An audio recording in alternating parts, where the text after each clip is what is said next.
Welcome, Patriots. Welcome, everybody, to Feisty Diggs episode 39. It is damn good to be here. Good to see all you smiling faces over on Rumble and Pilled. And we are also streaming on X. Like I said, episode 39. I hope everybody had a great weekend. It is April 20th, 420, 2026. And we have finally made it. I feel like it's been months since we've last done a Feisty Diggs. Boy, have I missed you. For you? Yes, for me. Yeah. You covered last week. I did, but it wasn't on your show, your channel. Was it the same? I hope so. Everybody liked it. Good. I went over Just War Doctrine and the Trump Pope saga. Oh, yes. I think we talked a little bit about this on Friday? Thursday. That's what I meant to say. Remember, you've moved me to every Thursday. Yes. Now, officially, everybody, you'll get Feisty twice a week, officially, and the same time every week. Mondays, Feisty Diggs, and Thursdays, for the first 2 to 3 hours every news show. Thursday. Yeah, Thursdays. Let's get on the screen. Hello, everybody. Hey there. And it's good to see. What's up, Laura Y? Boy, it's been a minute. Laura and I go way back, don't we, Laura? It's so good to see you. Good to see Mikey Baseball over on Pilled. Alicia B. We got the lovely Marissa DNC dropping links for everybody out there. Please, guys, make sure you show our mods some love if and when you see them out there in the chat. They work their asses off, and we certainly appreciate all their hard work. They do this because they believe in what we're doing. But good to see everybody in Rumble. Tracy, PL Baldry, Rist. What's up, Risto? Military Mom. I think I see I Am Taylor out there. I Love My USA. Bam Low.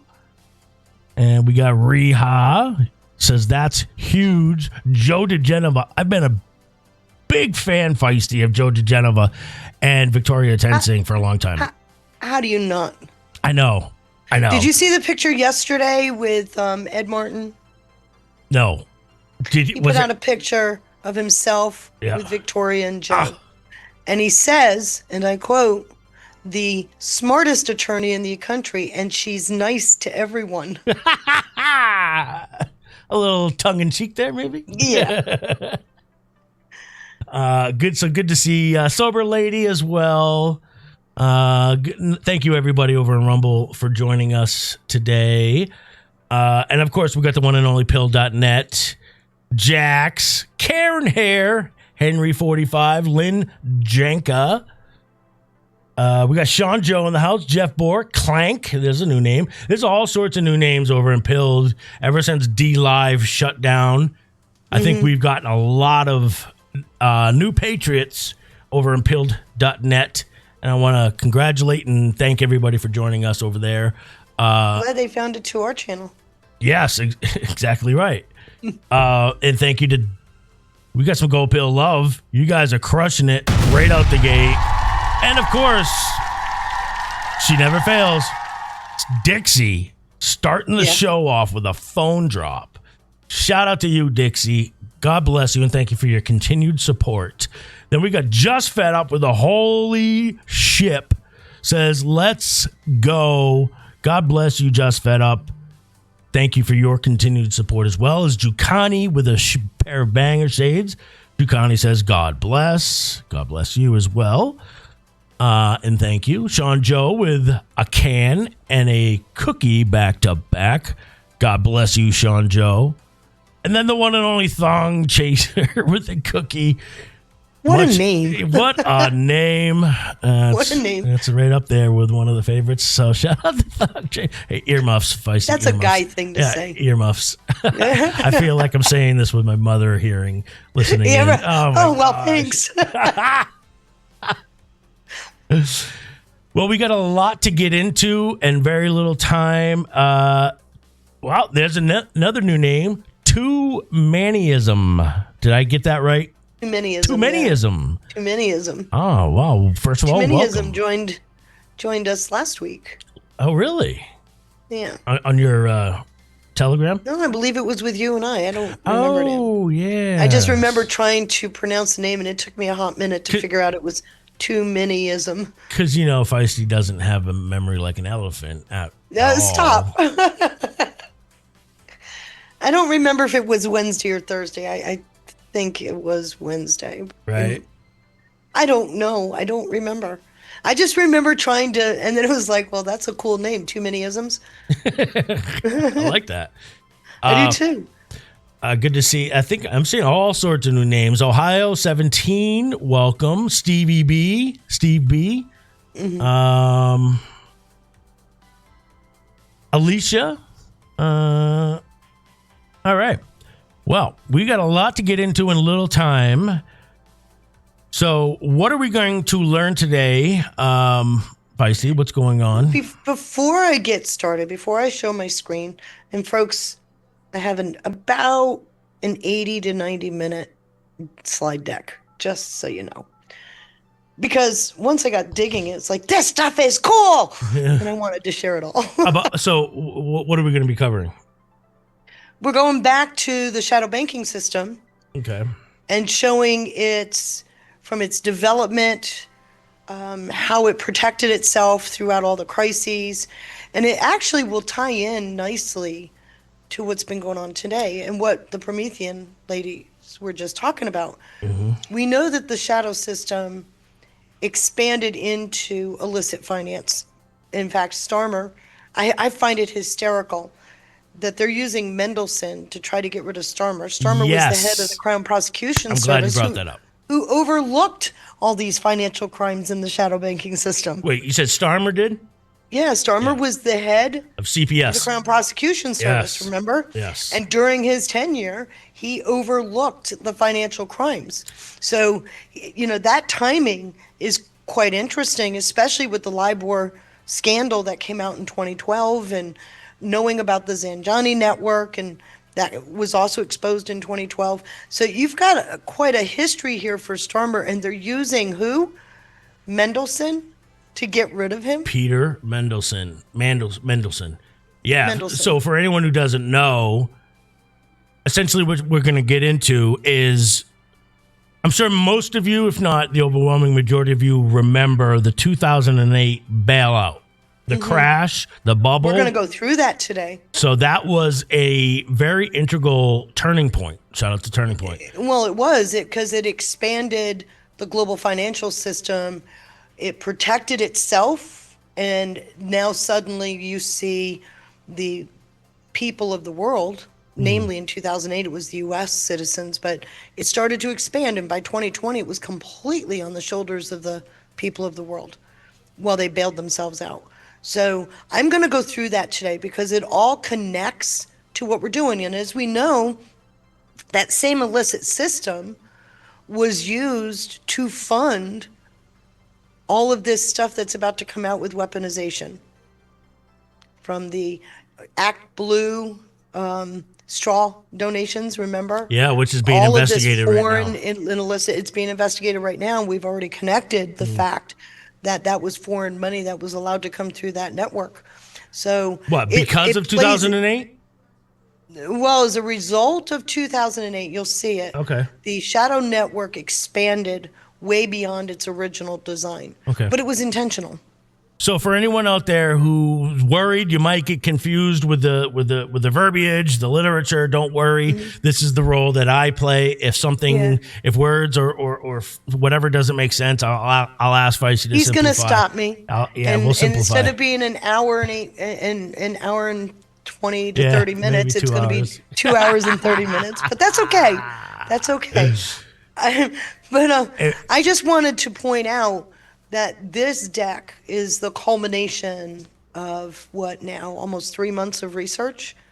I showed you the Scott Rothstein, where he actually was a part of that. Remember, he was laundering money for the cartels, and it was going through the shadow network. Which, by the way, Did you see who's had their visas revoked? Yes. Isn't that cool? Yeah, Rubio revoked all the visas of any cartel family members that are living here in the U.S. Which that tells you this whole financial thing is coming to an end. And I'll show you why that's happening. I'll end this deck after I've pissed you off. I will end this deck on a very high note. So, but, I don't mind getting pissed off. Well, we've been pissed off long enough. Yes, so. But it ends on a very high note. And what the actions you're seeing are a direct result to some of the guardrails that have been put in place. So, and I'm going to show that. That what you just said reminded me of, oh my God, what's her name? Shit, what's her name? Susie, Annie. No, who was the guy? I always remember him. I always remember it from the guy who did the famous picture with the pyramid on his head. Oh yeah, with the glasses. What's his name again? When I'm live, I can't remember names to save I know my life. It's the woman who works for Trump, who said on Blaze TV, Glenn Beck show, that Trump has put so many things in place that people don't even know about. I'm telling you, I'm watching it. Yeah, to ensure that these things don't just come up in the future. It's this, I have been saying for a while, and that's why I went through chaos theory, helping you to understand how to look at the noise and what to look behind. I went through the shadow banking system. I've gone through some of the illicit networks, and Johnny and Crowley. Thank you. John Joe Crowley. Melissa Crowley. Melissa Crowley. I've gone through a lot of these things to kind of help you understand what you're watching play out. This deck should nail it. It's the final part that I've been doing. I've been working my butt off on this series, by the way. I know you have it. If people only knew, which just assume it, guys. Feisty works her hiney off. And with that said, if anybody cares to, not obligated. Oh, of course, nobody's ever obligated. Okay, the show's free. Okay, but it is crowdfunded. It is. We do rely on your support. Hopefully, at some point here soon, we'll take on sponsors. Hopefully, not to bleed into too much content. But with that said, I want to say thank you, a huge God bless you, and thank you to Vanessa Brooks for gifting 10 subscriptions over there on Rumble. God bless you, Vanessa Brooks, for your continued support as well. And 257 with a $2 Rumble rant says, I don't know the answer to that question. Do you guys know the Steve Bannon connection to Seinfeld? His Castle Rock Entertainment purchased a stake from Westinghouse Electric. Where was Trump when he said he was to disappear? Was at the Maytag? Hold your thought on that. Okay, all right. Because I actually have a slide for that. Oh, look at that. Monica Crowley. Thank you, Jenak, over in Rumble. Monica, not Melissa. Monica Crowley. I stand corrected. See names. I'd remember if I was in the chat. I would remember it. You always do, but not when I get. You get camera shy. Yeah. Hey, we got a Codebreaker sighting out there. What's up, Codebreaker? Thank you for the can. Sean is not taking a break. I can't believe it. Blink, mother effers. Shout out to Codebreaker and Sean Joe with a cookie. Too many is them with a cookie. Much love, Feisty and Sean. Thank you, guys. Yes, thank you. All right, do your thing, Feisty. Do my thing. Yes, show me what you got. I've got to share my screen. Yep. Of course. So let me do that. I don't have any videos. Just so you know. That's fine. So I sent you this yesterday and asked if you were ready. And what did I say? No. And I said, that's perfect. Which was perfect. Yeah. But I also sent you the slide deck. Yeah. Their PDFs. And because I didn't want to miss anything, I spent the last two and a half days writing out a script for each slide. Very carefully, documenting everything on the slide. So please, folks, go ooh-ah just a little bit. Ooh. Because I really put a lot into this show, this deck. I wanted people to get as much information as I could possibly give. And I know, fire hose time, right? That's what I'm always accused of. But there's a real story here. And I'm hopefully going to present it so that Sean doesn't have to do a whole lot of re-presenting. But what if accountability was never missing? What if it was redesigned? What if we're looking at something that was totally doing what it was supposed to be doing? Then crooks, criminals, frauds wouldn't do it, though. Well, they were the influencers, right? They're the enablers. They're the ones. I'm going to show you that. Oh. Because right now it's just a simple idea, So just to a thought. Misdirect the accountability? Nah, it was intentional. And I'll prove it. I've got proof. Most people think that the financial system has a problem with accountability, and you know what it does? It doesn't hold people accountable. And when it does, it's spotty, it's inconsistent, right? We've seen that, right? Somebody will get 5 years, somebody will get 3 months. We've seen that many times. So what if the system was designed to only force accountability on people that weren't playing by their rules, and then protect the others from accountability that were more of an influencer within the system? To protect the tippy top from accountability. I really think this is important because once you see it, you can't unsee it. Okay. Everything else starts to make sense. To simplify it, I think what you're saying is the powers that be put measures in place to ensure that anybody who doesn't play along with their systems that they implemented, then they will be held accountable. They get rid of people that are a threat to their status like your quo. Lord Peter Mandelsons and your Jeffrey Epsteins. Which is funny. But they knew how to skirt it, though, apparently. Well, they did for a while. But I think the whole Epstein saga is because that's what what he was a part of. That the whole part about him taking Clinton all over the world, not to Epstein Island, but to all these military bases all over the world with his full security entourage, forced me to stop and say what's going on. And that was back in 2019 when I saw all that. Right. I've shown it to you. Okay. So now what I'm seeing, and I'm going through the files, he's got connections with all of these world leaders, and he's giving them advice. And it's not just any advice. He's even telling them how not to get caught up in honeypots and gotchas. So I'm just sitting here going, there's Epstein, more to that story, a lot more. Epstein, you mean?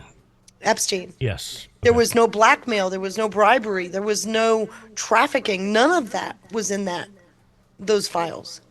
Yeah, wasn't a whole nother tranche released recently, too? I don't recall a new tranche. I'm sorry. Okay. So I'm going to begin with a core thesis and stay with this, okay? Yeah. Because it's not that the system is failing to hold people accountable. It's redistributing accountability to push the optics back out of the system.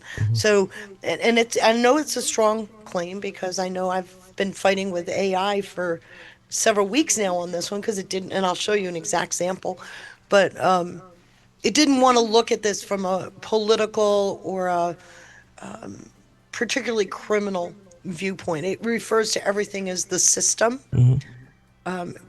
ignoring the fact that there are players in that system. So I just wanted to show to you that this is not an accident. Modern finance isn't broken the way people think. It's working extraordinarily well, in fact. But it's preserving itself. It's not necessarily designed to assign responsibility to those who create risk. As a result of measures that Trump has put in place, or previous to that's that? what Trump is helping or forcing to dismantle. Yeah, he just did something today, too, didn't he? Yeah, there's a lot of things going on. I'm not up to speed on much of today because I was getting ready for today. Okay. So if you find it, let me know. So While you do that, up north soon, I got to say thank you to real quick Vicky Dirk with a $10 Rumble Rant. It says, "Where do you all get the most money to yourselves and not part to Rumble? Part of Rumble, you mean?" I would yeah. Pilled is one. We essentially rely on the very generous nature of everybody watching over in Pilled with gold pills, cookies, cans. It's You also have cash apps. yeah, you got cash apps, but essentially Pilled and partly Rumble as well. So, but thank you, Vicky, and thank you to Up North Soon with the $10 Rumble Rant. It says, "For all that you both do in your parts to keep the public in the know and researching for themselves also," which is, yes, that's well said, and something that I think we're very proud of. Yes. Also for staying true to Trump. That's right. Yes, I have never swayed. He has absolutely earned it long ago, I would even argue. He earned it before 2020. That's right. And I never swayed. And thank you to Sean Joe with a cookie.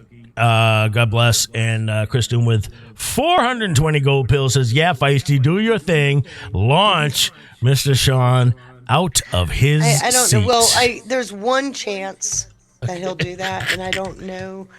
I think he's on to me though, guys. He doesn't launch. I think what he does is he gets a big thing of crazy glue. That's why I don't want to know about what the chair. No, that's why I don't want to know about what you're going to present today. The element of surprise. So I'm gonna move on. All right, please. So historically, there are 3 eras that we're going to talk to, and that's from the 1930s through the 70s through 2008, and this is important because this is the evolution of the system and how it was aiding and abetting, if you will, global finance and the movement of money, because that's the key thing here is how does money get moved. Over time, losses stopped being absorbed and they started being diverted, moved out. So when you go through the 30s, the 1930s is my test case, or my what is the word for it? Right after the recession. Yeah, it's the case you use as your baseline, right? Yeah. Your benchmark. Benchmark, there you go. So in the 1930s, although it was painful, right? It was a global problem. Particularly, it was really hard here in the United States, where a lot of people lost their jobs and such like that. But what was key was that accountability was contained within the system. Banks went belly up. People lost their jobs that were associated with it. There were even a few people who exploited risk that got held accountable. By the 1970s, though, they devised this shadow banking system to basically take the place of Bretton Woods when Bretton Woods collapsed. And then from then through 2008, you're watching the steady erosion of the protections that held players accountable for taking risk. And that's where we are. That's where we are now. Sounds very Hegelian to me. Well, by the time you get to 2008, losses aren't just transferred. They're completely absorbed by the public tax dollar all across the world. So for anyone who doesn't know, the Bretton Woods system essentially is a system of monetary management that established the rules for commercial relations among 44 different countries. Yep, held in Bretton Woods, New Hampshire. United States, Canada, European countries, and Australia. So that was 1944. I am going to take you through this whole history. So you bear with me as I go through the history, because it's important to understand how it progressed. Okay. And then we're going to go through some real live stuff, right? So when we talk about crises as an exposure model, you're looking at a pattern, right? There's always a hidden weakness. There's always a trigger event that exploits it or exposes that weakness. And that exposure is where not just failures are revealed, but it causes a demand for change. And we get the very political, this is going to fix the system, whether it does or it doesn't. right? Okay. So that's when you get an obligatory person gets held accountable, but it really never changes anything. So accountability, though, is decided at the point of exposure, not before. It actually broke long before, but once it's exposed, it's that outcry that requires it. It's at the moment the system can no longer hide what it's doing. And when I say system, keep in mind that the system was built to aid and abet those that were developing that system, right? So these are players within it. So you don't get to blame it on a mechanical thing or some kind of a you can't blame it on the system when there's players that are actively manipulating that system to do exactly what you're seeing or what you're going to watch unfold. So who absorbs the losses? Well, now it's us. We do, not them ever. And we saw that with TARP in 2008. TARP? TARP is the bailout bill after the 2008 crash. That Oh. went to the banks. Banks were supposed to, they got an infusion of $125 billion worth of cash to get lending going again, and instead it went to salaries and bonuses. Oh, okay. Well, I didn't even know there was a term for it. By the way, I totally missed, and I can't believe I did because I cherish Ann Boyer, who gave us a $10 Rumble rant earlier on, and I feel terrible. I'm so sorry, Ann Boyer, that I missed that. But she says, with a $10 Rumble rant, vote No, no, Virginia. tomorrow is the day. It's over tomorrow, and there's already some shenanigans going on. And So that's the redistricting that Barry has been lobbying for, yeah, they're right? trying to. It was interesting. I was mentioning that in my chat last night. Sorry, I didn't mean to derail. The priest at church yesterday, right from the pulpit, said, "Vote no." That it's an end run to Roe. That's where they want to go with it. Roe They're v. going to change Wade? Roe v. Wade. They're What's going to redistricting codify. have to They're do going with to that? codify not just the redistricting. That's about the 2028. Okay. But they're going to codify Roe v. Wade in the Constitution with that because they don't have the support unless they use all Democrats. Spanberger is running roughshod right now. Oh my gosh. She's got balls. I'll give her that. Anyways, Yeah. Anyway, thank you, Ann so here Boyer. we are. We're in the exposure model. What about when it breaks? Let me show you this. And I've shown this in the Shadow Network before. I've shown you that the enablers are where all the risk got pushed. Okay, so powers up here. This is where the rules came in when the system was set up. It was all the way up here. But after the 1980s, with after the oil embargoes and such like that, that power started to get pushed down, or that the activity, the active area for the shadow bank got pushed down into the enablers. These are the accountants. These are all of the lawyers. They're all the intermediaries in the system. Okay. Okay, so this is the most important piece to understand because they started to influence how money was moved. Great question by Caffey25 in Rumble says, did they take down Bernie Madoff as an example of getting rid of him and shielding the rest? Yes, That's a great question. it actually is a great question. So, and that's part of the reason why he got pardoned. There's always a bigger story, and unfortunately, with 33 slides, I didn't have time to add every case. I should have added that one, though. So all of that is decided in the system is forced to reveal itself right in here. And we always see it as a he done it kind of thing, right? And unfortunately, it's hiding some of the most important things to understand about global finance. And that's where, like I said, when you look at that structure, it's the most important slide actually in this deck, because these three layers at the top, the governments, the treasuries, the regulators at the top, and the intermediaries, all these are all the lawyers, accountants, everybody else in the system. That's what you would call the global plumbing for the banking system. They're the ones that use this layer at the bottom. And that's For protection. well, no, they're using that layer because remember and I'll show it to you again, but the shadow banking network was designed to move money quickly. When she says shadow banking, everybody, think of it in terms of, okay, a couple examples. It's not necessarily illegal. BlackRock, Vanguard, asset managers. Asset managers, banks, Yep. the NGOs? lawyers, but there's a whole, you got your financial services companies, you've got lawyers, you've got Would you put accountants. NGOs in those categories? NGOs are in there using the system. So these are all what you would call the enablers. And their purpose is to move money quickly. So when you hear of an NGO with all of this illicit money, they were moving it for somebody, typically up here, right? But they could move it quickly because it goes around, it's intentionally skirts any country's regulatory process. Okay.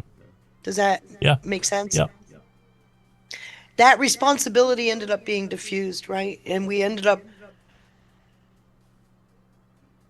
exploiting a shift that happened after the Great Depression, actually, where banks that used to be partnerships became corporations, and it ended up exploiting that. Yeah. So let me give you the baseline. This is the control case. That's the word I was looking for.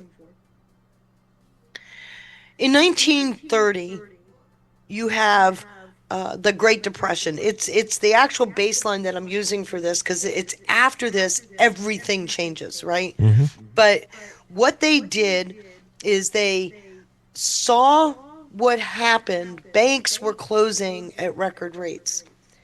This was a reality, but the people who paid were the actual investors themselves, right? They lost all their savings, they're the investors.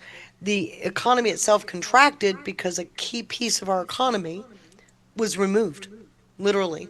The engine of the economy is your middle class, right?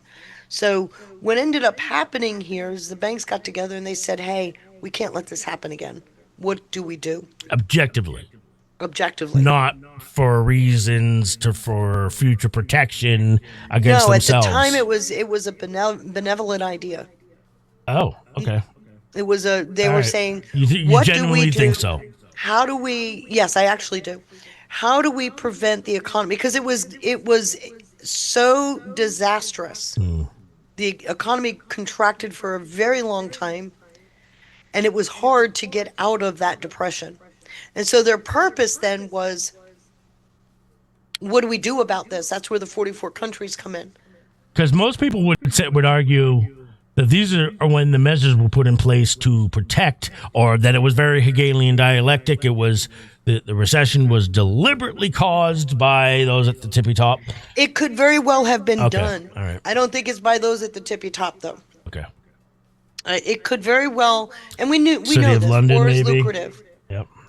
We know war is lucrative. We know that people make a lot of money off of war. We're talking about the economic system at this point. The intention was, what do we do to prevent this level of a contraction? Because again, I've always looked at it as these are when many of the controls. No, but systems, then if that's the case, Bretton Woods happened after World War II. You got to go before that. Okay. Like I said, war is a lucrative thing. Well, yeah, that's no secret. And the 1929 crash proved liquidity is not,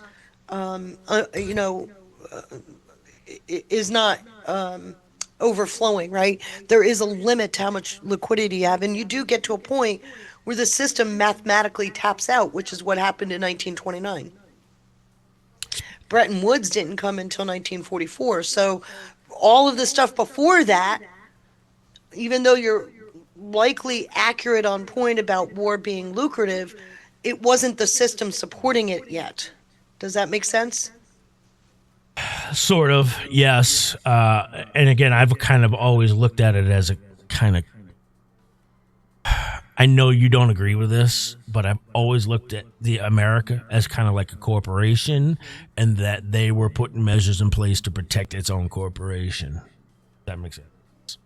Whether it is a corporation or not. It is a corporation. I agree. Washington, D.C. is a corporation. It's called a municipality for a reason. Yeah, totally. And look up Oh, municipality. I know. Yeah. There's a reason for that. It cannot go bankrupt Yep. because all the states and territories support it. Right. That's why it's a federal government. This Yep. is the federalist system set it up. That's what Sparky Girl in the pill chat asked. So is the system the corporation? No. Okay. We're speaking strictly about the financial Okay. system, All right. which is global. Okay. That said, the U.S. Is an integral piece to this because everything is in U.S. dollars, so it does matter to some extent. But remember, the shadow system was set up to get around U.S. regulatory processes. That's why it was set up in London. And conveniently, London, who wanted to be a global center, financial center, was all too willing to be the host of the global financial shadow banking system. And with the dollar being allegedly backed by oil, No, before that was gold. right? Yes. But okay, so I don't mean to take it to current times, but with the dollar being allegedly backed by oil, you could arguably find out who runs American economy by understanding who runs the oil, who controls. I should say, who controls the oil? Disagree. Question mark. I disagree with that, Okay. and the reason why I disagree with that, Well, it's just a question. It's an important thing to know, just so you know, Yeah. because it's not who runs the oil, it's who accepts and trades for that oil. Okay, so it's not City of London. well. Where is the petrodollar traded? Right. City of London. Right. It's the banking system Right. that does that. It's literally within the global banking system that's happening. That's where it's manipulated. Okay. All and right. and so what are they doing? They're literally taking apart a system that or using a system that takes petrodollars, because you can't trade without the petrodollars, converts them into euro dollars, and then that money gets pushed back into the economy. This is what literally led to the LIBOR scandal, which is what I'm going to show you soon. Yeah, we're gonna bring Okay. Brussels into the equation. It isn't even right? about the oil companies. Are they a part of it? Are they benefiting? I don't think anybody in the system lacks fingerprints, right? But from the whole thing, when you're looking at the whole thing, you got to look at it from the perspective of what that system is. Okay. Okay, so in 1929, though, what was really notable that I'd really want you to take away from this is there was no coordinated bailout. There was no central bank liquidity backdrop. There was no global coordination like we see today, right?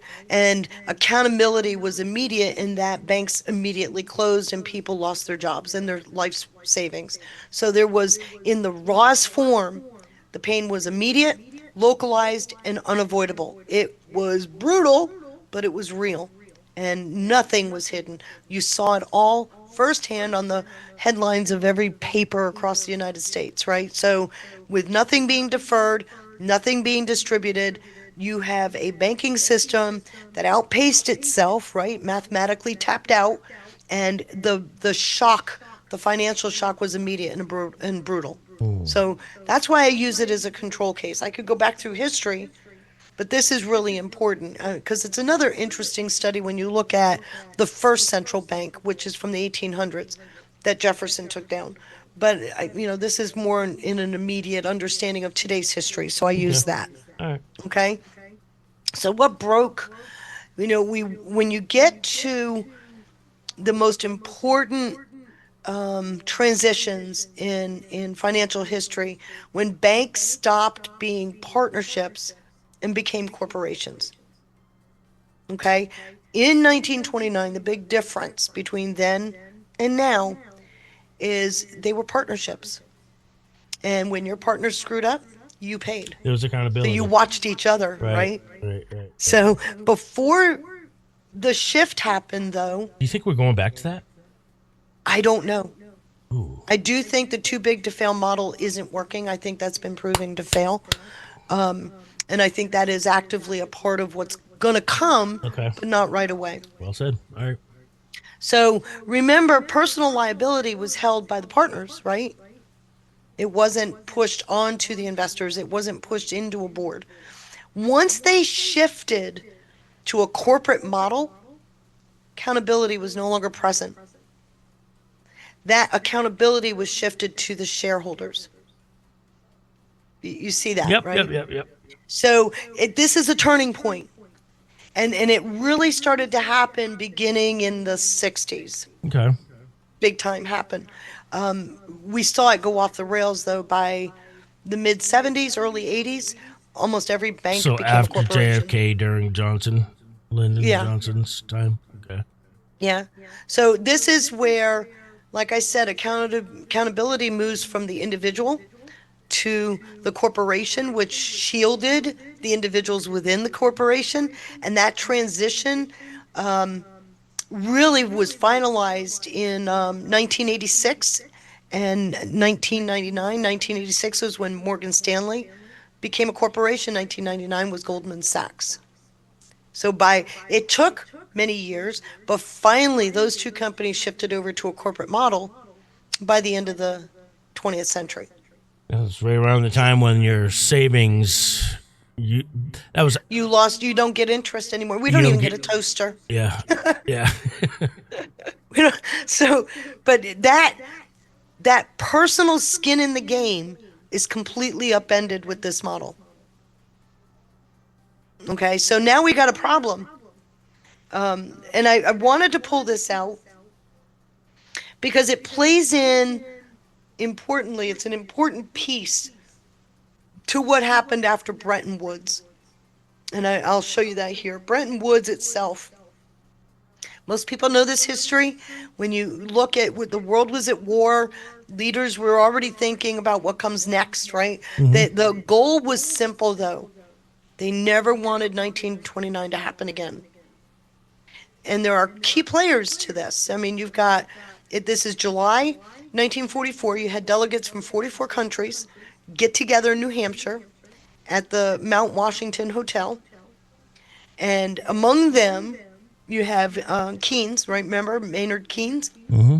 And you had Harry Dexter White. Both of them are the key architects to developing the IMF and the World Bank.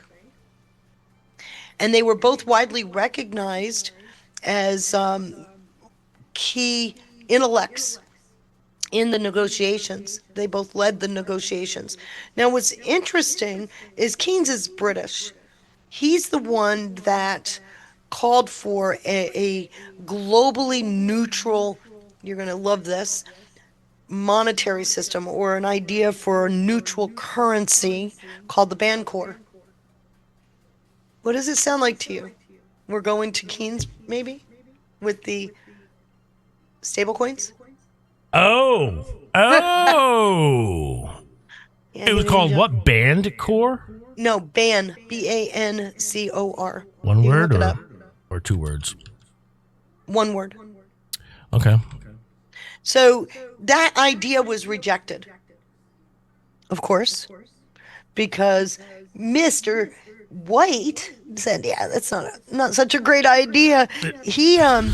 He wanted a different kind of post-war economic order, and he engineered the idea of the U.S. dollar being supreme and positioned it as a central currency that was backed by gold that the entire world had to use in order to trade. And it was the gold holdings that anchored it, right? Because we at the time had the gold. I think Bancor today offers some sort of cashless transactions, if I'm not mistaken. They're not. I looked for ISO 222 compliance. It's like an actual corporation called the Bancor. Bancor is a corporation, Group, yes. Right. But I don't think it's not what he designed. All right. And you got to look for any of the guardrails that are already in place, like being digitally compliant, ISO 222. So the whole idea of Bretton Woods was designed around the scarcity of dollars outside of the U.S. in order to keep a fixed exchange rate. Okay. And that's where the euro-dollar market comes in. It was dollar denominated. They were held in banks outside the U.S. and emerged as early it's an early form of the shadow banking system we keep talking about. Okay? It allowed for international trade to keep going. It allowed for the expansion. Even when the official US dollar reserves were tight, we could still expand this. And one of the goals of both these players was to give central banks more control over the international money flows that were happening around the world. Oh, So this is where the shadow banking system is developed, okay. Wow. the earliest form of it, and it In 19 when? 1944. Wow. It's the earliest form of it, and you see it really start to develop its structure in the late 40s, early 50s. Wow. So this is a direct result of Bretton Woods. Okay, so now you have a system that's talking about its key goal is how do we keep money flowing so that the economy doesn't contract again. Remember, that was the goal. And now we have a shadow system that's designed to do that by being able to go around, legal, not legal, go around any country's particular regulatory process. So the objective is they need to keep the money moving Moving. constantly. This is crazy because I, this is what boosted my business before I started doing this as a masonry company. Because I always wondered, I'm like, kind of what I did was a luxury item, right? Doing Right. high-end fireplaces, high-end chimneys, very When you can come high-end. down to my house. I mean, like the most high-end. I actually, the last job I told you I did was for the Rockefellers in a place called Rockland, Maine. And this, that arguably is what allowed me to buy my first house. And I always ask myself, it's not really financially stable to be doing work that is a luxury item. You probably prefer to do a trade that is something of a necessity, like electrical or plumbing or something like that, that people are always going to need, right? Not a luxury. But when I realized that it was a winning method, because that's when I started to realize that, wow, rich people, they have to move their money. Yes. They'll spend money on crazy shit. They will invest it in art. They will buy They yachts. have to. They will buy multiple houses. actually because have if the to. money doesn't keep Right. flowing, then they become bad bankers, if you will. yeah. And I'll explain that. I actually Okay. explain that in here. This is interesting. The reason I gave that But analogy is you're because absolutely spot on with I that. think it helps people understand how they look at because again, it's not how we see it; it's how they see it. Right? Well, the reason why I'm pulling this out is because this is the point where there's a nexus between savers and borrowers. Okay. Okay, and that's important to the story moving forward. Okay. With that nexus, you can now bypass traditional money flow pathways. Okay. Okay, and what regulated commercial banks now is not regulating these other layers. So Okay. it's a means of moving money outside of the system so that money continues to flow and hopefully prevent a contraction. So let me ask you, how long do you think that lasted? This is 1944.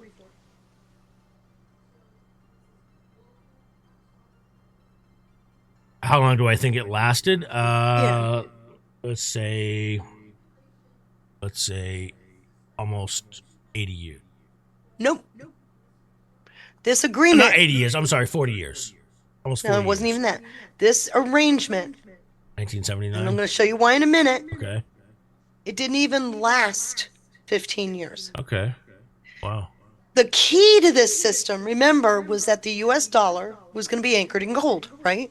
Yep.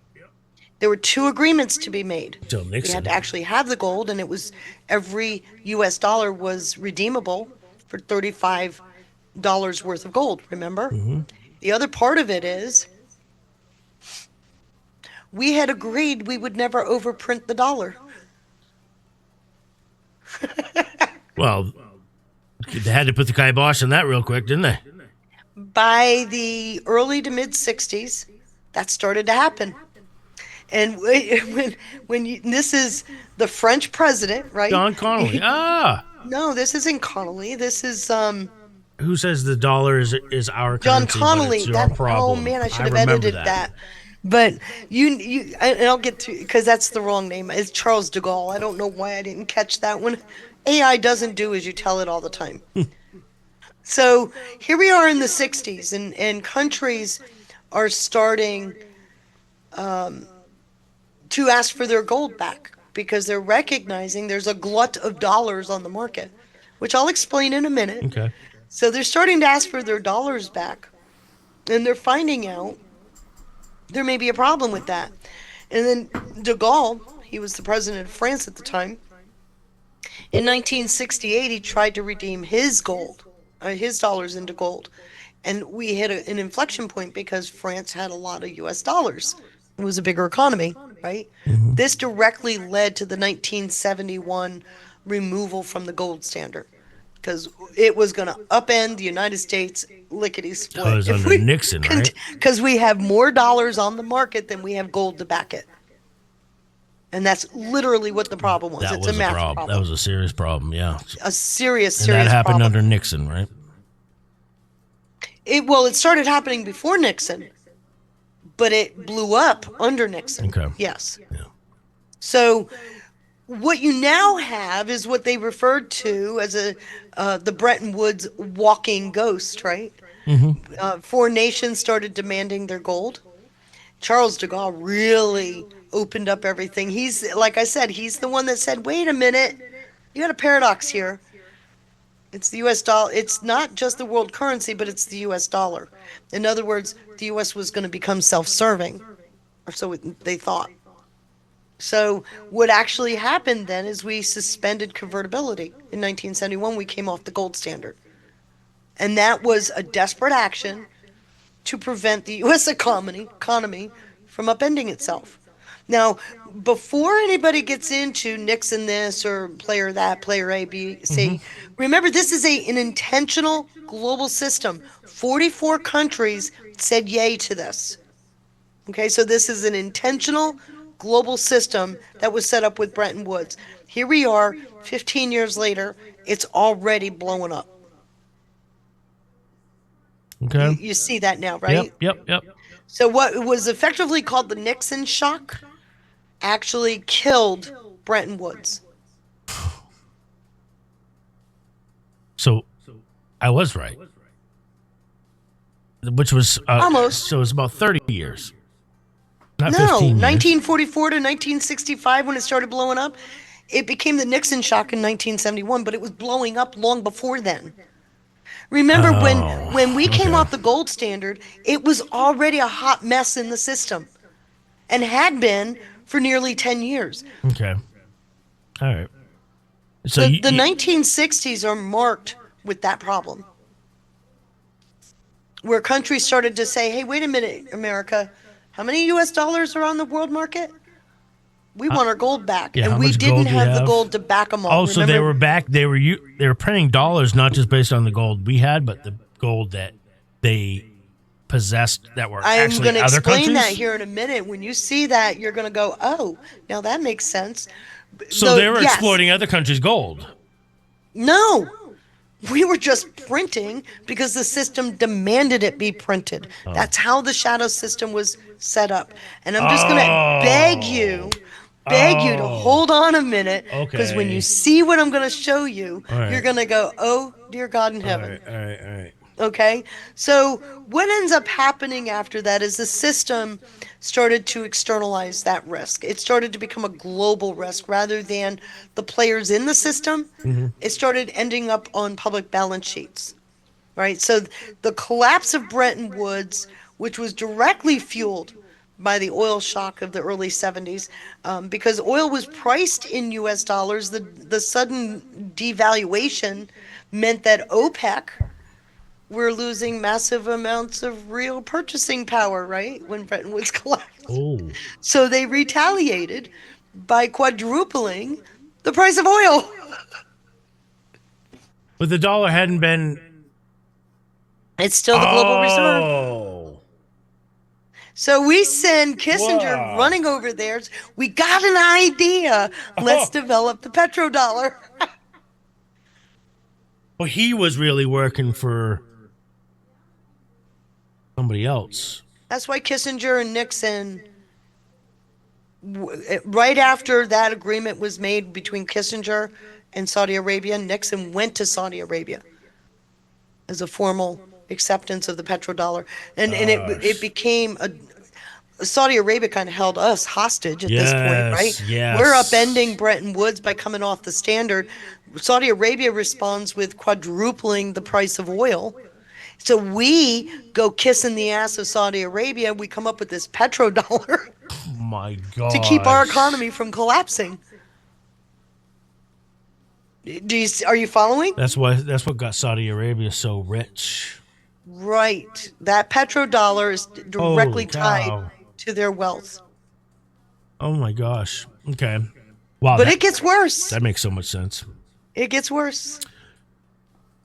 You ready? Yeah. Oh. I was born ready. I'm going to stop real quick. What do you think so far?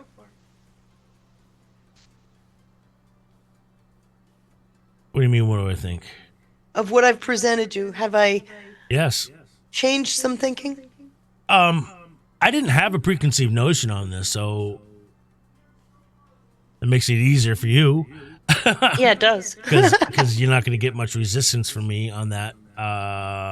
But it does help you understand some things that are going on, right? Yes. And it will get more so. Yes. Okay. I think one of your superpowers is understanding who the players are.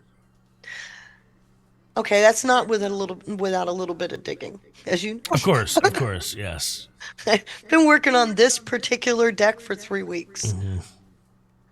So here's the big thing. Is cheap money didn't just create a risk. It needed to go somewhere. Right? So I could see people, because it just did it to me. Cheap money. Cheap money. What do you do? For the layman out there would hear that word. What that means is money like, at 0% interest, right? Free money. Free money. Sounds like theft. Almost. Okay. So when we ended up in the petrodollar, we are now overprinting the dollar. There's a glut of dollars on the market. Why? Because the entire world's got a trade in it. So they purchase U.S. dollars. They will make their trade happen. Then they go to the shadow banking system in London, convert that to euro dollars, and then right back into their own currency. See, anytime... And that flow of money has to keep happening, but it's cheap money. See, anytime in my life, I've concluded that anytime anyone makes anything overly complicated, that fuckery is afoot. Like... I didn't make it complicated. Not you. Not you. I mean, you had me worried for a second. No. You should never think that automatically. What I'm talking about is anytime anybody makes a system, any system, no matter what it is, okay, whether it's language, whether it's monetary, right, economy, whatever, anytime they overcomplicate it, that there's manipulation that's happening. I've always wondered, why can't the concept of money be more simpler? I think it's intentionally made abstract so that you don't look deeper. That's a better way to explain it, what I was thinking. Yes. Yeah, I think that's intentionally done. A lot of people are told, remember when we were told, don't look at no, we weren't to look at the Julian Assange leaks because it would be illegal. Don't worry about what's in Obamacare because you don't understand it anyway. Until after we pass it. They've always dissuaded us from looking deeper into anything. Right. This is privileged information, and you're not privileged enough to know. You're not of the privileged class. Yeah. So before the crash There was a flood of money, right? And then we're now up to the early 2000s. We've been making the system work. We've been structurally keeping it together by constantly printing more and more money. So, like I said, and I'll go back a slide. This hidden part of the system, all those dollars that were being printed for global trade were going into the euro market system.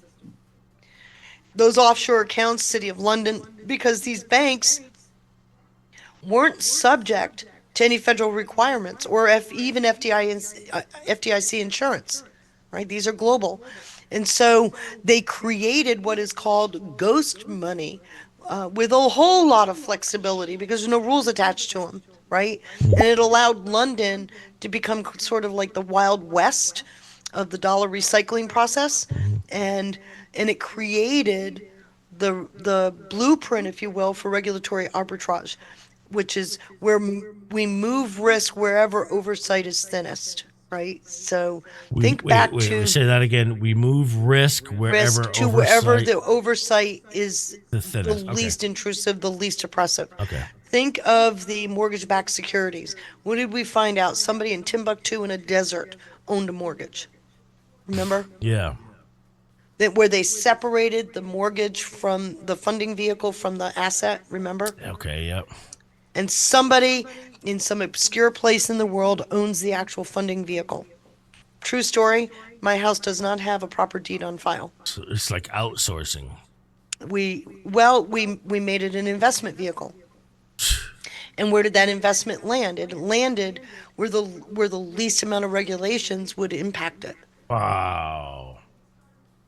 So that was an intentional Reminds me thing. of like Switzerland, Swiss bank accounts, They're the involved in Caribbeans. this, right? Yeah. Okay. So let me ask a question. When did you notice? I don't know if you would have. You're young. Some of the older people in the audience will remember. When did you notice deindustrialization start to happen in the United NAFTA. States? Even before that, it started in the 70s, Oh, okay. where traditionally industrial towns suddenly were drying up. I've seen. Started in I've the 70s. witnessed it firsthand. I have too. I grew up in a vibrant town. It's dead now. Yeah. That's called a Triffin shadow. Okay, Okay. that's where the whole process of Bretton Woods and what developed in the shadow banking system Triffin? literally required the United States to be a bad saver, right? Mm-hmm. To have persistent and consistent trade imbalances, deficits, and to export that currency to be a good global banker. It's known as It was the Triffin. intentional with the system. The Triffin dilemma. It's also the shadow, yeah. The dilemma is the whole process. Let me show it to you. There's the Triffin dilemma. This shadow is where the money gets into the system, right? So before the crash, there was the flood of dollars, right? In the wake of the dot-com, we have the collapse. The world is kind of full of all this cheap money because of dot-com. Okay. And central banks held interest rates at historic lows at that point. But money this cheap moves faster. It doesn't sit still. You got to offload it quick or you're going to lose your incentive, right? Mm-hmm. So because of that, it's a restless asset looking for some kind of yield. Does that make sense? Yep. Yep. And so treasury bonds weren't enough. Capital began moving into very dangerous places like securitization. What is the purpose of a treasury bond? I'm going to show you that. Okay. Suddenly, it's treasury securities, it's bonds, bills. It's literally where the treasury buys the debt and puts it on the public balance sheet. It's part of our. Just feels so criminal. It does. So now we're in a position where we need to have that system come together in a way. The machine has to work with what's happening in real time. The .com bust is a really big impetus into what they needed to do next. And we have a predictable culmination here with Triffin Shadow, the Triffin dilemma. It forced the U.S. to supply global liquidity, creating a savings glut, if you will. Everybody had dollars. And foreign nations then started recycling trillions back into the U.S., driving interest rates so low that investors were forced to hunt for yields in other places. Okay, so this money's coming back in. The pressure to handle that tidal wave of dollars, right? The hidden plumbing of the shadow banking went into overdrive by 2007. Actually, you really started to see it in 2005. Warning signals were coming out in 2006. By 2007, most investors knew there was a problem. We didn't actually crash until 2008. 2008, yeah. Do you see what I mean That by was that year was a turning point year. Period. Full stop. Yes. Everything Yeah, but do you know turned. what caused that to happen? And that was the year Obama became president. Well, before that, what caused it to happen, if you recall, in the 90s, it was the 80s, you had the SNL collapse. Late 90s, early 2000s, you have the .com bust. Those crises got overshadowed. In 2001, you had 9/11, where the war machine got spun up. And you had all these dollars being printed. So you have a global war machine, the assault on terror, right? The war on terror. So all these countries are spinning up a war machine. The war on drugs. Well, war on drugs is back in the 70s and 80s. Which was perpetual. Right. Never ends. But what you've got is a trifecta, right? You've got economic downturn, a terrorist attack, and you've got the whole idea of interest being so low because we have a glut of dollars coming back in, that we are taking in more money than we can feasibly move in the market. The more of something you have, the less scarce it is, right? Yep. The lack of scarcity makes it cheaper, right? Yep. So that's what was happening 2000, 2001, 2, and 3. And the problem actually began back in the 90s. That helps middle class, though, doesn't it? Yes, in some respects. And it No, in hurts investors. It hurts big finance. Big finance. But it also does something else, because that's what the system is created for, right there. But with cheap money, and we're a consumer nation, prices do go up to accommodate the flood of money. What happens when you got more of something, you take more of it in returns. So it's a double-edged sword. Say that again. When you have more of something, you what? Prices go up. We get subsidies. We get housing. When salaries go up, housing goes up, right? Your cost of housing, because it's trying to absorb that difference. Prices generally, cost of living generally starts to go up. I don't think that's always the case. Usually, when you happens have most more of often. a product, prices Well, go no, down. because what you're looking at is trying to absorb that extra cash, that profit. You raise the price a little. I'm not talking about scarcity. I'm talking about the drain on the dollar. Oh, okay. Okay. Right? Yeah. So while you've got cheap money on one side, the other side is drawing it back out by raising the price of certain real problem. This is the shit I'm talking about, man. They overcomplicate things. It doesn't need to be this complicated. But Why can't it just be a set price, a set value? Period. Full stop. Where they can't manipulate things. In the future. So this money's coming into this funnel. Right. And we have to make it go somewhere, right? Yeah. And we tend to put it through the shadow entities. And you see what's down here in the bottom? Ooh, housing, look at that slide. illicit money, right? What are we going to do? We're going to spend it on everything we find. New car. What happens when you've got a lot of people buying houses? Doesn't the price of the house go up? Do you remember? I bought a house for 70. Building houses in the same category? Wait a minute. I bought a house for $72,000 in 1986. Okay. By 2005, that same house, which was 1,000 square feet, was on the market for $385,000. Oh my gosh. People remember this. I know they do. Oh yeah, my parents do. That's what I'm getting at. That's about right around the time. You got I think all this extra money flowing into the system. Yep.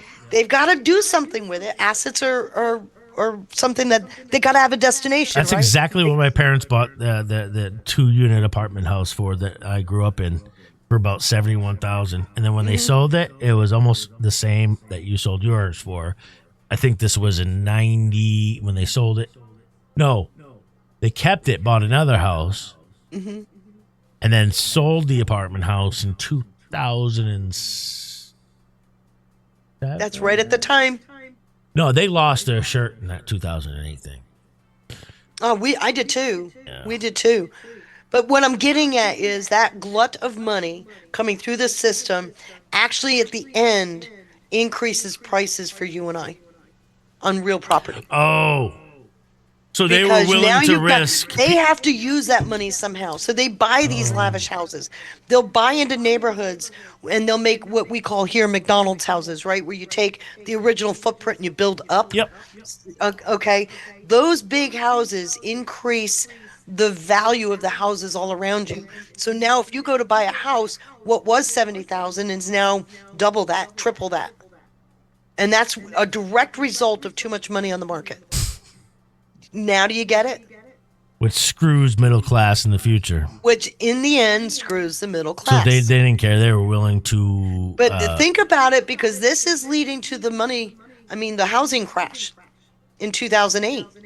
This is happening in the early 2000s. By 2008, it taps out and we have a crash. Yeah, so many people never recovered from that. Still waiting for it to recover myself. It's killed us. On top of that, I got laid off and haven't had a meaningful job since. Yeah. Because, the housing crash was my fault, so I was unemployable. This is the Fannie Mae. All of that feeds into this. Yeah. The spillover is all the collapses. And remember, Countrywide went belly up. It was taking a lot of federal subsidies to purchase these houses, right? To purchase these loans.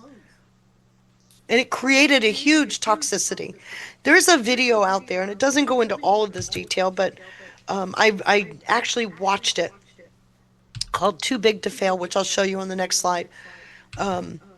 It's a really, really good movie explaining the 2008 crash. Is this the Big Short? No, Too Big to Fail. I'll show it to you in the next slide. We should do the Big Short during Patriot Theater. You should join us for Patriot Theater. Do Okay, the Big and Short, do Too Big to Fail. which is about I think there was a guy who forecasted this. One guy who saw the bubble, who saw that this was inevitable, but nobody listened to him. Well, that's where Patrick Burns comes into the story. He also saw how they were manipulating the market, which all feeds into this. Yeah, it's got Christian Bale in it. Wait, hold on. Let me show you the next slide because you're going to want to do a double header. All right. Okay, so now we're at a point where this is happening in a big way right now. And we're hearing the term de-dollarization, which is putting even more money, stressing our dollar even more as they try to find ways to get away from the dollar. That's where Enbridge and BRICS comes in, right? Yep. So the unquestioned accountability displacer is now blown up. This is now creating such a toxicity that you now have exit ramps showing up. And this is where China and the BRICS countries are coming together, because before this point, and this really started in the mid 2010s, but before this, money only had one place to go, right? It was only there was only one avenue for money to flow. And then starting in 2009, BRICS shows up. The original BRICS formation was in 2009. And what they immediately started doing was building an exit ramp, a way for them to sunset their petrodollar deals and reclaim their own economic sovereignty. So they're doing something now, or they're capable of doing something now using technology that they couldn't do before. Wow. Okay. And so what we're seeing now, that's the new battlefield, right? That's the new battleground. That's where digitization is coming back into the system. This is why Scott Bessent keeps saying, pass the Clarity Act. It's a national security issue. Yep. This is why. Because as they off-ramp, our dollar gets weaker. Wow.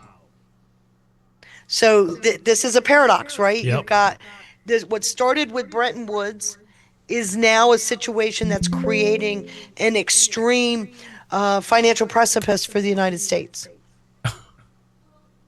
And we have, for the first time, a true systemic challenger. So now do you get Triffin's paradox or Triffin's shadow? Yep. Right? The Now you dilemma. understand The it, right? Triffin dilemma is how I know it as. Yep. Same, they're all the same. The reason why it's also called a shadow is it doesn't happen in the open. The dilemma makes it look like it's more visible. This is happening behind the scenes. That's why I use that word. Okay. So, again, it's not that the system broke. It's working as it was intended. But mathematically, it couldn't do any more. And these guys, through sanctions, whatever, they're saying, you know what? Screw this shit. We got to come up with another plan. And that's where this comes in. Now, I want you to look at this slide carefully. It took me 3 days to get AI to build that slide. Do you try Grok as well? Grok, I cannot get out of Grok what I want. Really? Okay. Yeah. I bet you I could. Everything looks like a cartoon, and I don't want cartoons. Yeah, I hear you there.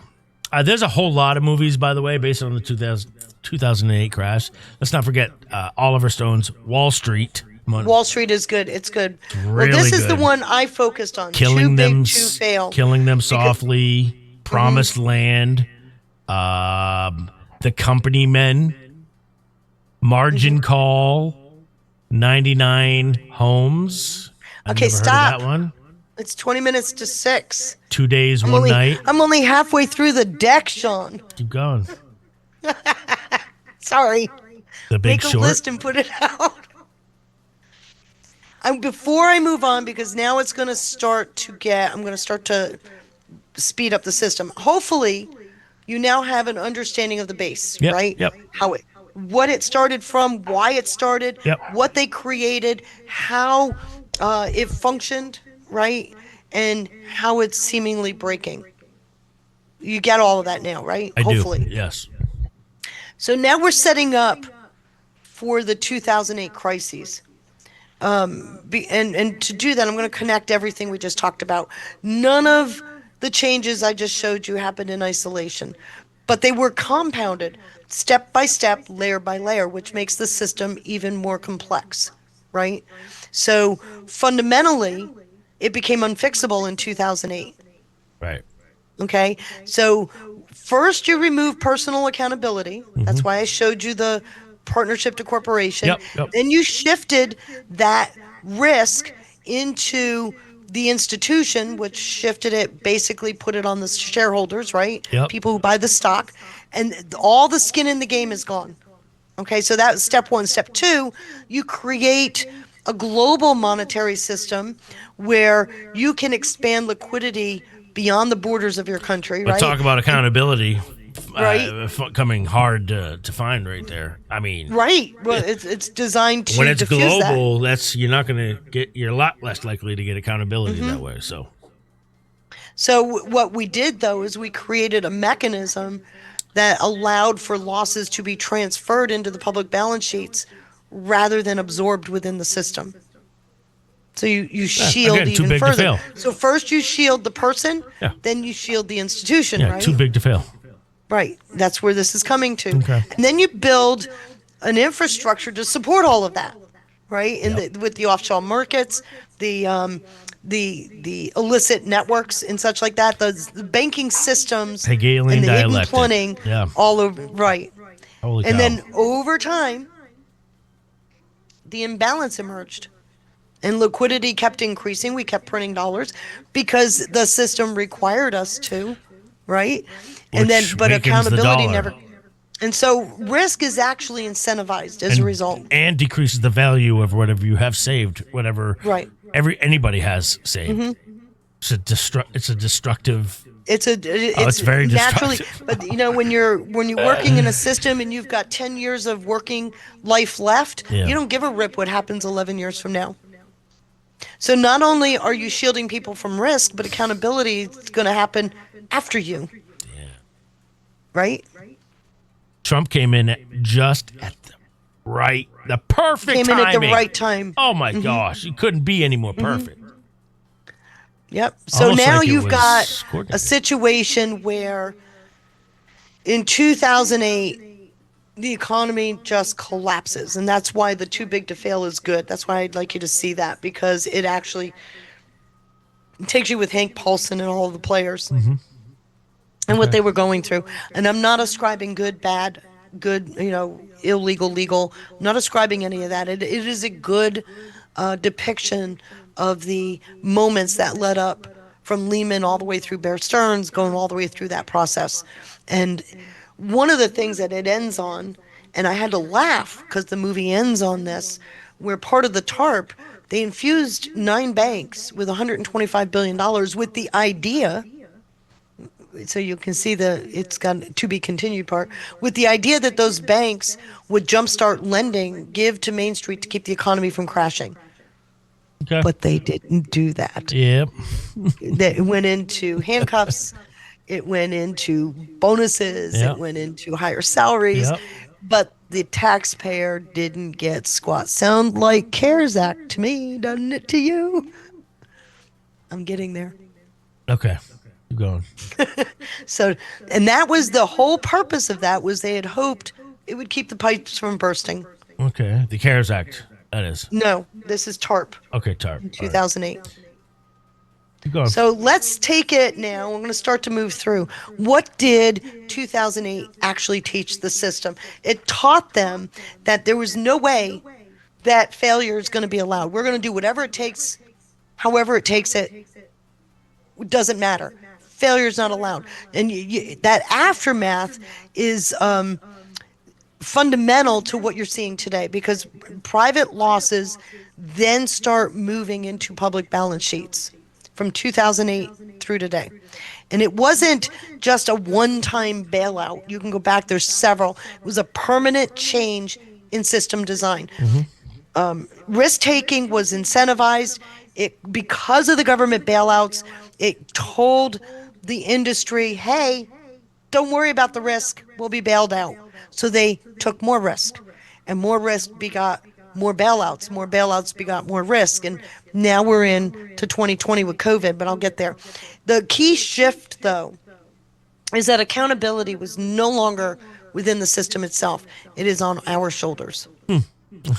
Okay. And as a result, you quickly noticed that our national debt went from $6 to $8 trillion back in 2008 to 38 trillion now. That's a direct result of this. Where did those dollars go? We printed them. Somebody had to pay for them. Hello. So you're following, right? Mm-hmm. So the mechanism that Treasury uses, they take those losses that are emergent in the system, they convert them to U.S. securities, right, and Treasury bonds or whatever, and it moves it to the public balance sheet. So you've got this handoff happening. Mm-hmm. Literally, we're taking the losses from the banks, doing some, pencil machinations on the balance sheet, saying, here, Mr. Taxpayer, here's your bill. And we're just constantly becomes a vicious circle, like I just explained. Okay. Now we're into the post-2008 response. That response is really interesting, because what they also figured out is that this shit's getting hard. We can't control it within the system. We got to move upstream. And they started lobbying. No. This is where they lobbied for protection. The banks did. Banks. Before 2008, they made political donations. Now they're not just making political donations, they're sitting in the friggin' committees that are writing the laws that they get to have in For each place. state or just No, we're DC? talking the federal government. Federal government. Okay. They are actually, and we saw that with McCarthy. When McCarthy, quote, reopened the federal government, the Kevin? House, Kevin McCarthy. Yeah. He said that this is the people's house. He reopened it. The thing that flooded in were banking interests. In fact, what's his name became the interim speaker. Oh my gosh. Oh, what's his name? Matt Gaetz? I wrote a whole thread about him. No. He was running a committee that was trying to establish a CBDC. He immediately, his entire committee, staffed by banking interest, lobbies, and such like that. So over $4.5 billion in 2024 came flooding into Congress to help write our rules. That's 2024 alone. Henry, isn't it Henry? He was a pro tem. Yes. I can't think of his name. Sorry. Yeah, Patrick McHenry, right? McHenry. There you go. Patrick McHenry. So when he was made Speaker Pro Tem, he's actually pulled off that committee. Thank God. They called it the McHenry bill because he was working with Maxine Waters to do a CBDC, which I remember the Federal now. Reserve doesn't have the authority to do. I remember this now, yeah. Yeah. So you're now starting to see how this is all coming together, right? So what they did, they said, it's getting too hard. It isn't enough to just influence an election. We got to get our asses in there and actually influence the legislation. This is during And Trump's that time. really went on. It ramped up big time after the 2008. Yeah, wasn't this during Trump's time, though, the McHenry thing? McHenry's during Biden. Oh, it was? Okay. Mm-hmm. Wow. So here we are. We are now in a system where lobbying has surged to levels that exceed any presidential campaign. $4.5 billion in 2024 alone. This is the global system trying to keep the status quo in place. You get it now, Yeah, right? yes, absolutely. Right? Damn. Trying their damnedest. Arguably, if they don't, then they're done for. Mm-hmm. This upends everything if this gets changed. Wow. So Feisty. are you sticking with me, though? Yeah, oh yeah, wow. That just helped.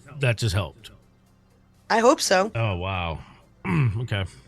Cool. So now we go from LIBOR to SOFR, and I've talked about this in the past, where we're reshoring the dollar. And what we're reshoring is not necessarily the U.S. dollar, but the interest rate attached to it.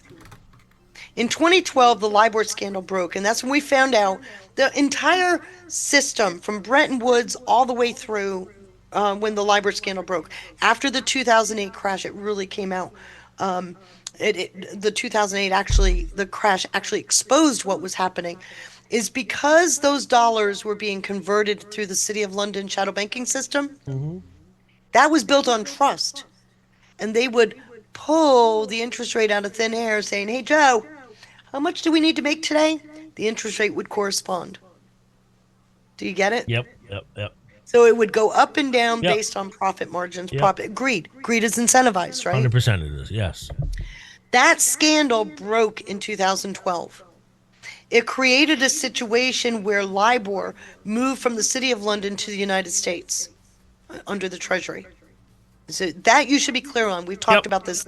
Yes, we've talked about this before. And I've also talked about how it quietly moved control of that interest rate to the U.S. in a big way. Okay. I've talked about this in the past. Mm-hmm. So remember, you now have a situation where we're reshoring control of the U.S. dollar. That's gotta, when you got the right players in place, that's gotta be bad for the shadow banking players, don't you Oh, think? absolutely. Yeah. So, like I said, it after 2008, it didn't just LIBOR didn't just the system didn't just survive. It actually evolved, Yep. and the most significant example is the death of LIBOR and the birth of SOFR. LIBOR didn't fail, as people, if you go look up anything, they'll tell you LIBOR failed. No, it was doing what it was supposed to do. It was always intended to be a shadow function of making money off the US dollar, which is what they were doing. Wow. Okay. But Yep. until 2008, nobody paid much attention to it until there was this global catastrophic event with the housing crash, starting with the housing bubble. So manipulation was suspected after 2008, but it didn't, and this is where Stormer comes in. It didn't really, accountability always lags. It didn't really come out until 2012 when Stormer, by the way, is the head of the Crown Prosecution Service. He ignored this. He, by the way, stepped down in 2013. Isn't that amazing? That is amazing. Yes. Amazing. Because 2012 was a very integral year too. Yes, 2012 is a big year. I can tie the banking scandals into that. I can tie Vatican money changing into that. I can tie a lot of City of London stuff into that. It was a big year, but you know the biggest thing that was happening? What? Digitization. Yes. Which so really, which again, when did XRP come on the market? It came on as 2012. Litecoin first No. in 2012. Yeah, was it 2012? It's changed to XRP in 2012, I Let's believe. go. 2014, in that time frame. Garlinghouse has been really, Really talking a lot he's lately, been hasn't really he? chatty lately, hasn't he? So here we are. We now have manipulation that is pretty out there, right? Yep. But the most important thing that everybody missed with this shift, like I said, the quietly reshoring control of the world's most important interest rate to the United States, the interest rate on the U.S. dollar, the the global currency, right? Yep. We now have control of that. That is the biggest impact of this. Stay tuned because it matters. It matters bigly, and you're going to see that. And I'm hopefully getting through this, but Yep. I'm trying not to go too far. We're at almost 6 o'clock, and I'm really frustrated. Don't worry about that. Just, you're fine. Keep going. Okay, so now we're at a point where it's not even about transparency anymore. It's about digitization, right? SOFR Okay. provided that data-driven anchor, if you will, that was needed, the real thing that was needed for the next evolution into global finance, and that's digitization, where we tokenize finance. And because of SOFR, and the fact that it's risk-free, transaction-based, it fits perfectly into the digital cage, if you will. Right? So now we have a system that the U.S. can monitor, right? Yep. And also manage the global dollar flows with not just precision, to the nth degree. What is it? Digital goes out, what, 6 decimal points? Mathematical precision. Yeah, this is, well, fractional reserve. Could go out as many as 9, I think. I don't remember. But digitization can go out to such a fraction, it isn't even something you can look at, right? Yep. So now we're looking This is at... arguably how they make money, right? Yeah, but now they can't. Used to make money by the transferring of those dollars. Now it's moving with the speed of a digital transaction. Oh, yes. And using Shout out to certain blockchain. payment rails. Yep. Remember, Bitcoin is very expensive. Yeah, shout out to blockchain technology. Right. XRP, it moves more money faster, right. cheaper, That's right. more efficiently. Yep. So, and you're seeing that.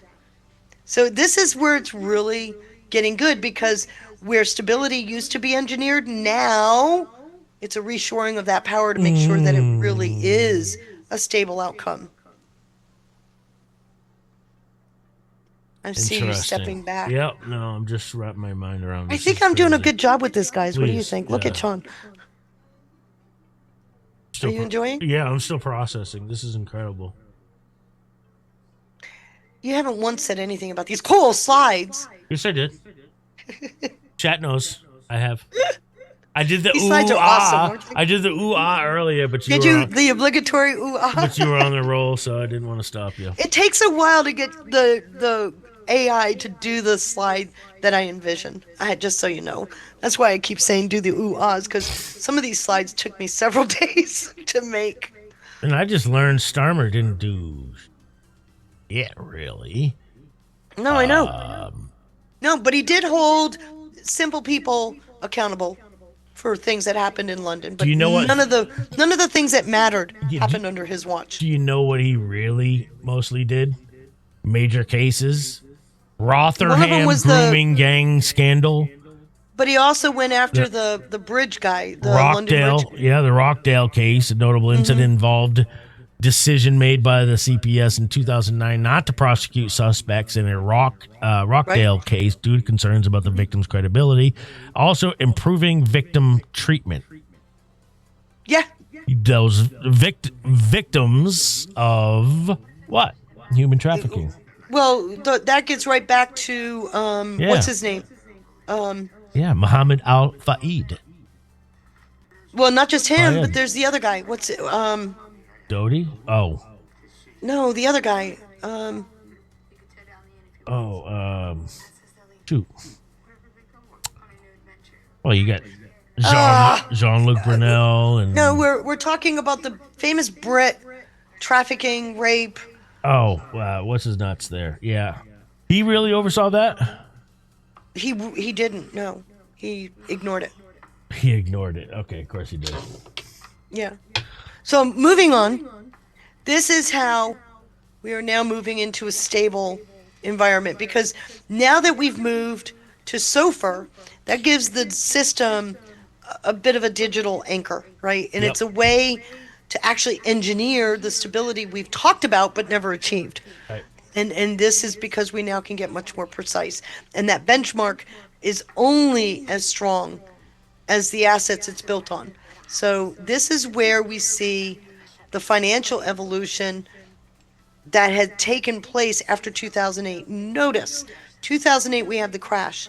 2009 Bitcoin and the smartphone are introduced. That's not an accident. 2009 BRICS is formed.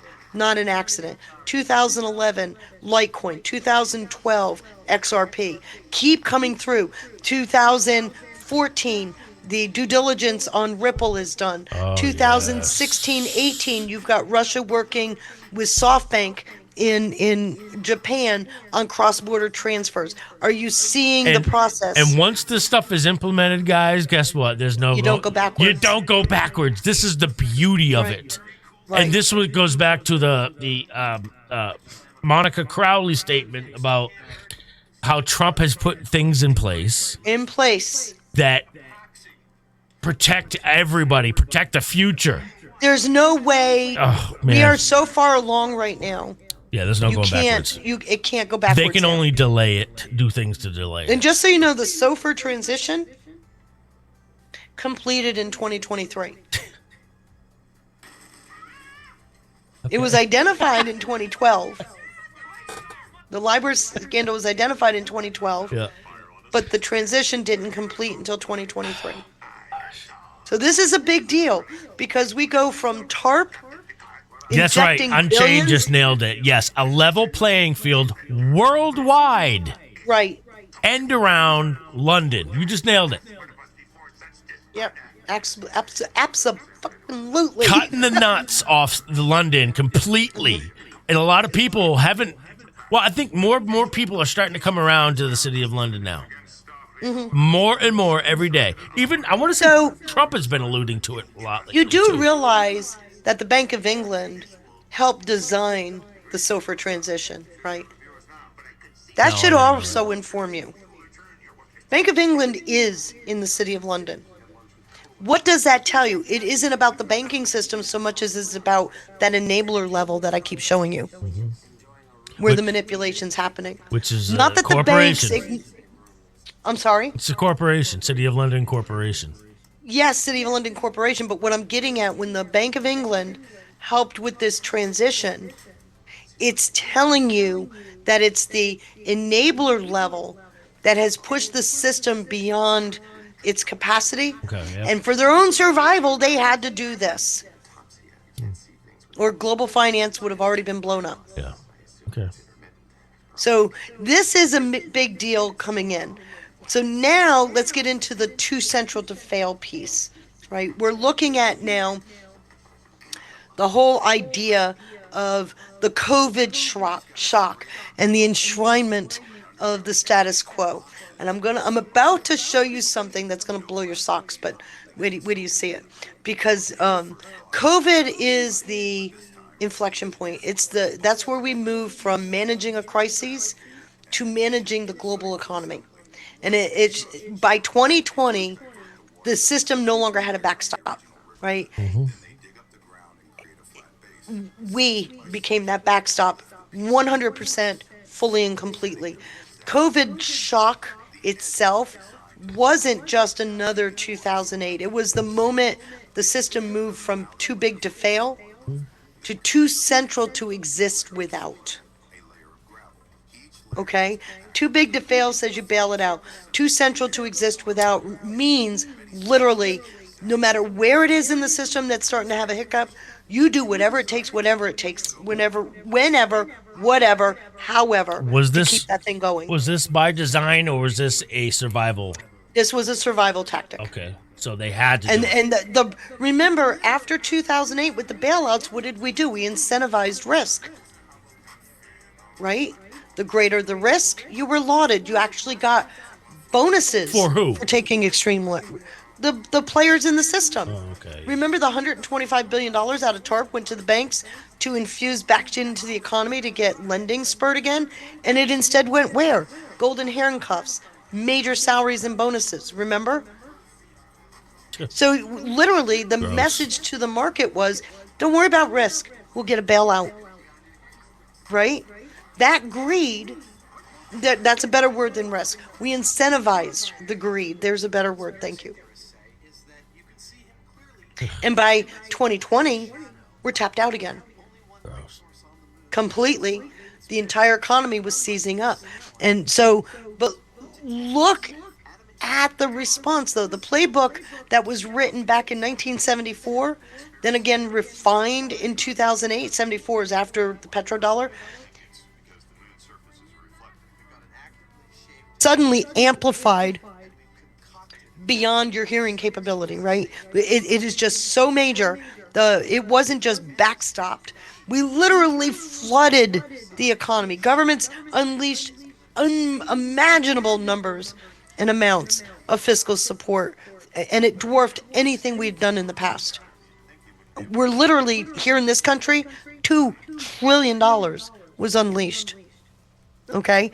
So that, and then of course, then we gave all these flexibilities, right? The Federal Reserve opened up the QE, right? Yep. And then we started expanding the balance sheets by nearly $3 trillion within 90 days, right? Just because, it's just a number, right? Yeah. And we started moving beyond banks into corporate debt, right? By the way, municipal that was bonds. Jimmy Savile. Savile, thank you. That's it. So that's when 2020 is when everything changed. It was no longer accountability. It was no longer a goal at all. Get rid of that.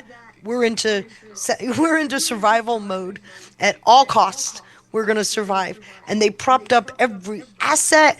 They maintained cheap debt through force. This is unsustainable, liquidity. Man. You can't sustain this. You can't. It's inevitably going there. It's inevitably going to crash.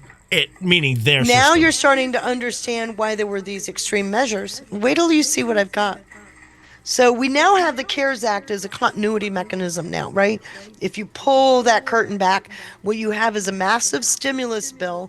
Wasn't just about relief, but refinement and accountability transfer mechanism, right? Mm-hmm. We moved this money to the Fed sheet.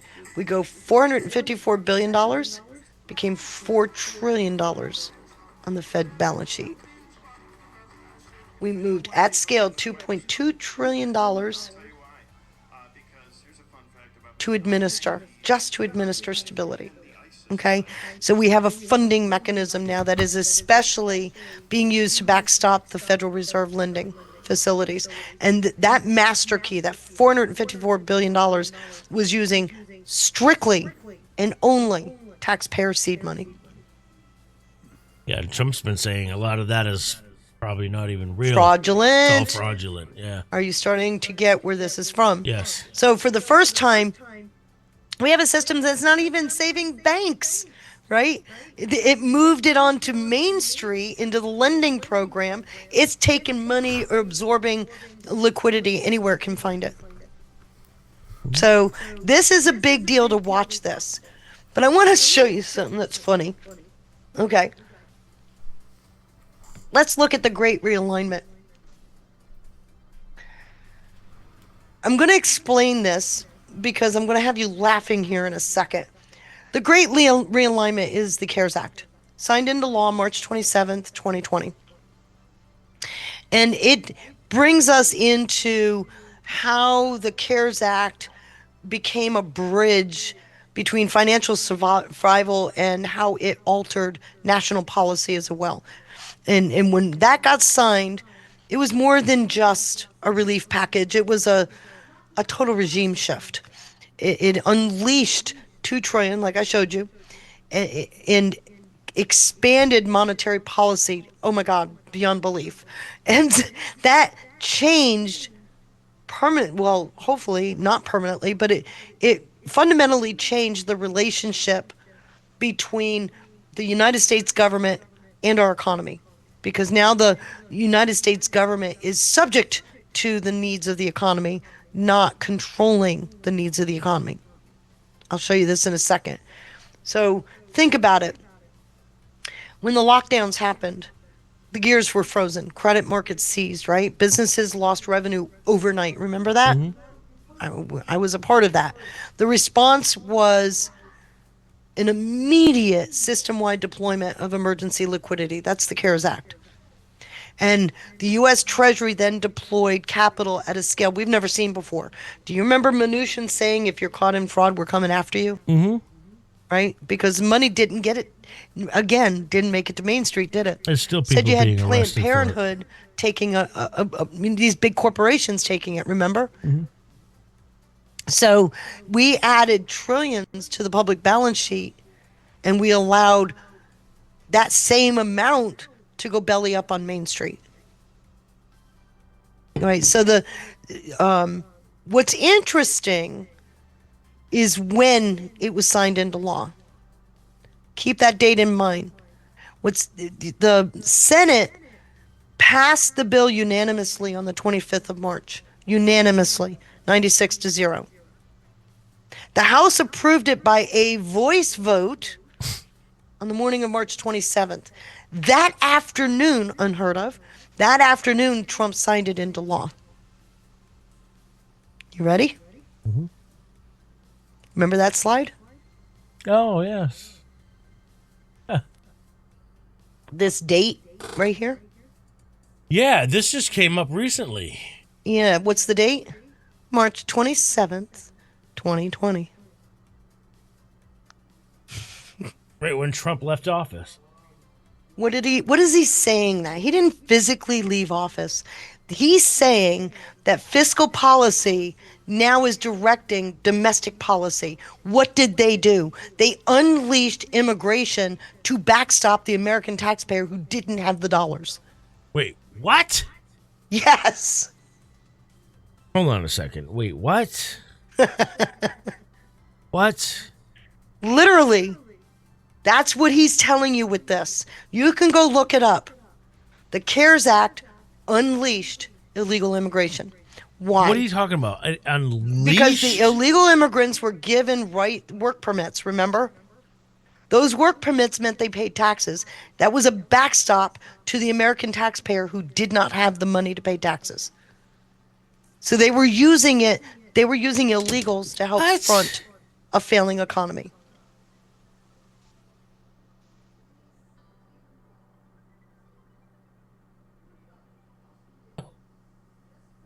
What? That arrow, Trump leaves office, is the exact moment the CARES Act was signed into law. That's Are not an you accident. telling me that we needed it? Well, no. What do you mean? This is a system. Remember, who's writing the legislation? Lobbyists. Uh-huh. This is a system that's so mathematically tapped out, they're pulling, saying, bring in the illegals. Get their tax money, damn it. I am not changing the status quo. Oh. They are now affecting public policy. That's what Trump is telling you with that slide. With the slide that saved his life. What did Trump tell us in August of 2020? The middlemen don't like me very much. If I disappear for a while, it'll be okay. Remember? In front of 17 washing machines. Yes. Now, is this all making sense? The washing machines were a analogy of money laundering. Money laundering, so that what is this whole financial system? Which is illegal immigrants. The illegal immigrants were the mode of laundering the money. No. What do you mean? You got it backwards. It's the system laundering money, using illegals to keep that money. Okay. I thought you said it the other way, that the illegals were money laundering. No, the illegals are. They're using illegals. Yes.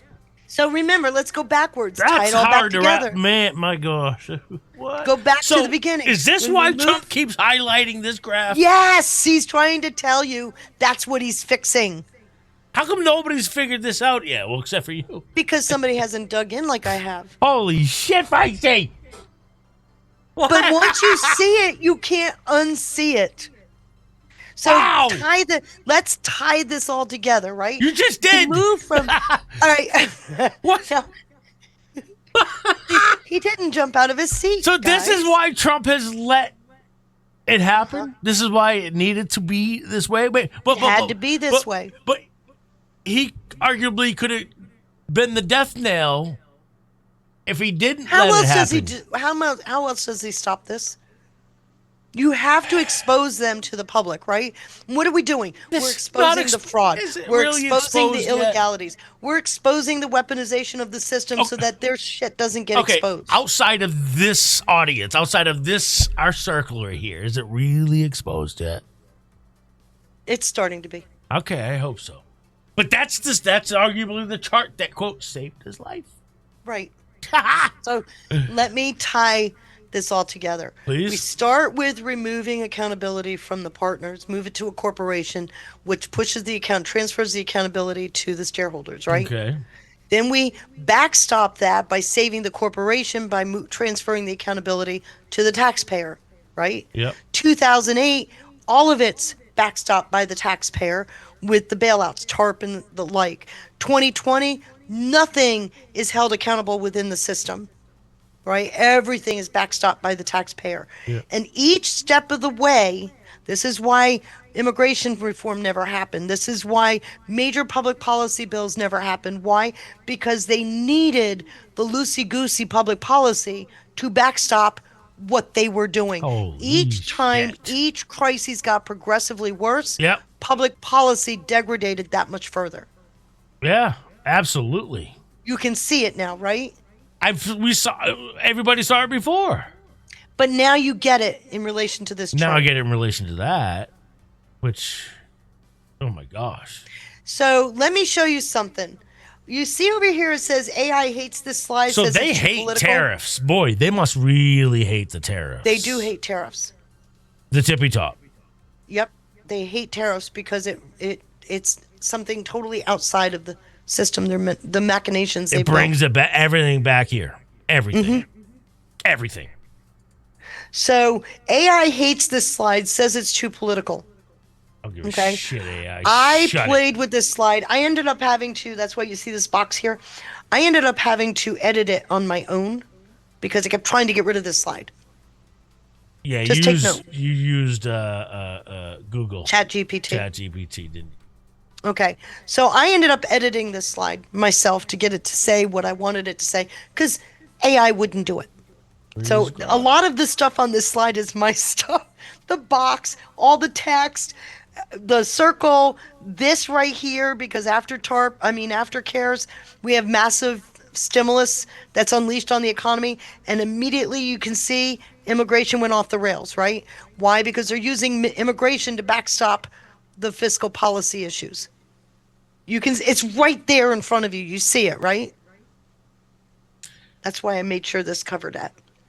So, but I want to show you that AI did all by itself because I just busted up laughing. I wanted to show that it doesn't matter what crises, the language is always the same. Who is this? Bush.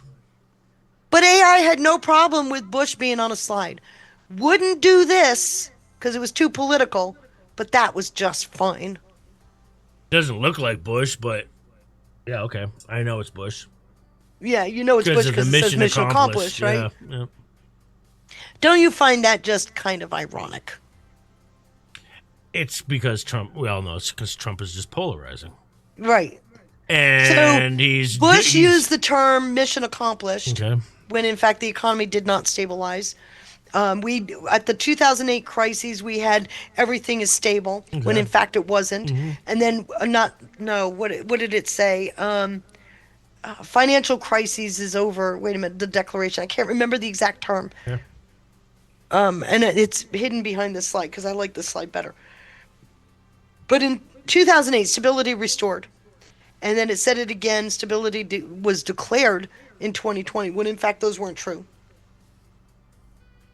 Okay, so you're using your Oval Office to give you a sense of calm when in fact anything but that is true. Can you say puppet? Who? Do you need any clearer understanding? The President Bush. of the United States is a puppet.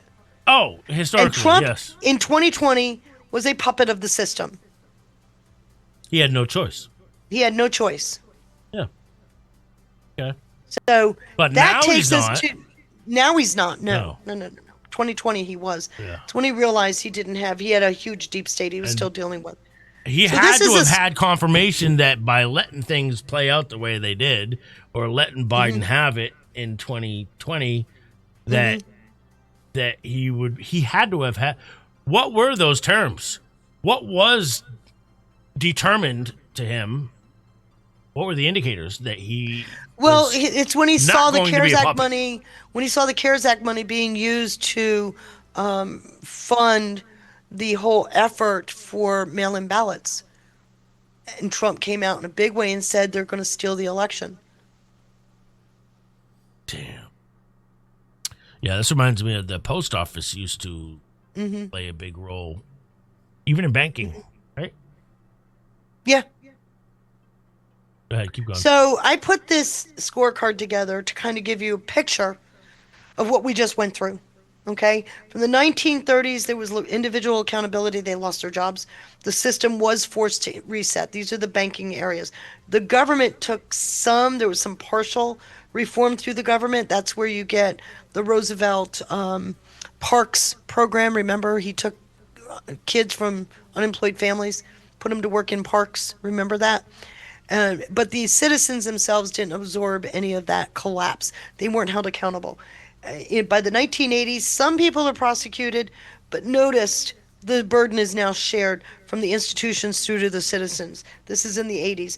In the 2008 crash, nothing happens with those when incentivized greed went off the charts. The institutions alone took the hit. It was fully backstopped by the government and the American taxpayer. But there were no major prosecutions. And then in the 2010s, there was a little bit of accountability. I'll show you that. But again, we get a little bit of infusion by the institutions and the governments, but the entire thing is burdened by the citizen. And then, of course, in 2020, governments and citizens take care of it all. The institution, the players within the institution are completely out of the picture. There's a clear picture of how you got fiscally raped.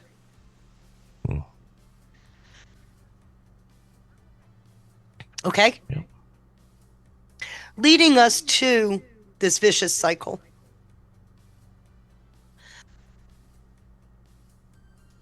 This slide kind of is an indictment of the whole regime. I've already been tracking the lack of accountability. It's not a mistake, right? It's a deliberate choice not to protect the system that has become too fragile to actually survive. From its own consequences, right? So that brings us to the core thing here. The system that is already fragile is we can't let it fail. Yeah. So it's creating the risk is creating an intervention, which is creating more fragility, which is creating more intervention. You can't let it fail until the can't by any means necessary. You got to keep it going until you have the solution in place. Until the solution's in place. Yeah. Which is the house of cards, right? The liquidity glue. So we're still printing money. But you can't even let the house of cards fail. Really, you have to. Well, you can in some ways once the solution's in place. This completely explains why during Trump's first term, he wasn't immune to spending major dollars, right? Nor is he immune to it now. Oh yeah, they'll claim that he put us in worse debt, major debt. Yeah, but it's this system bringing about the debt, right? He's not sitting in Congress. The lobbyists are. And they're affecting public policy. So the more debt he was signing into law, the more vicious the circle gets. He just said something about lobbyists the other day at the Turning Point event, didn't he? I think so, yeah. I don't remember what. So that takes us to something that I also went and looked at. There's, over the course of time, because of the public outcry, there have been some things that have come to light. And FATF targets, this is where the enablers were targeted in 2012. That's a direct response to 2008. The American people were pissed. I know I am, still. A lot of us lost our jobs. Yeah. So by 2016, you've got the Panama Papers is revealed, right? This is where we found out that there were massive offshore banking activities going on, the shadow banking activities, right? 2018, we have no cases of prosecution, right? Yep. And then Mnuchin shows panic about failure in targeting enablers.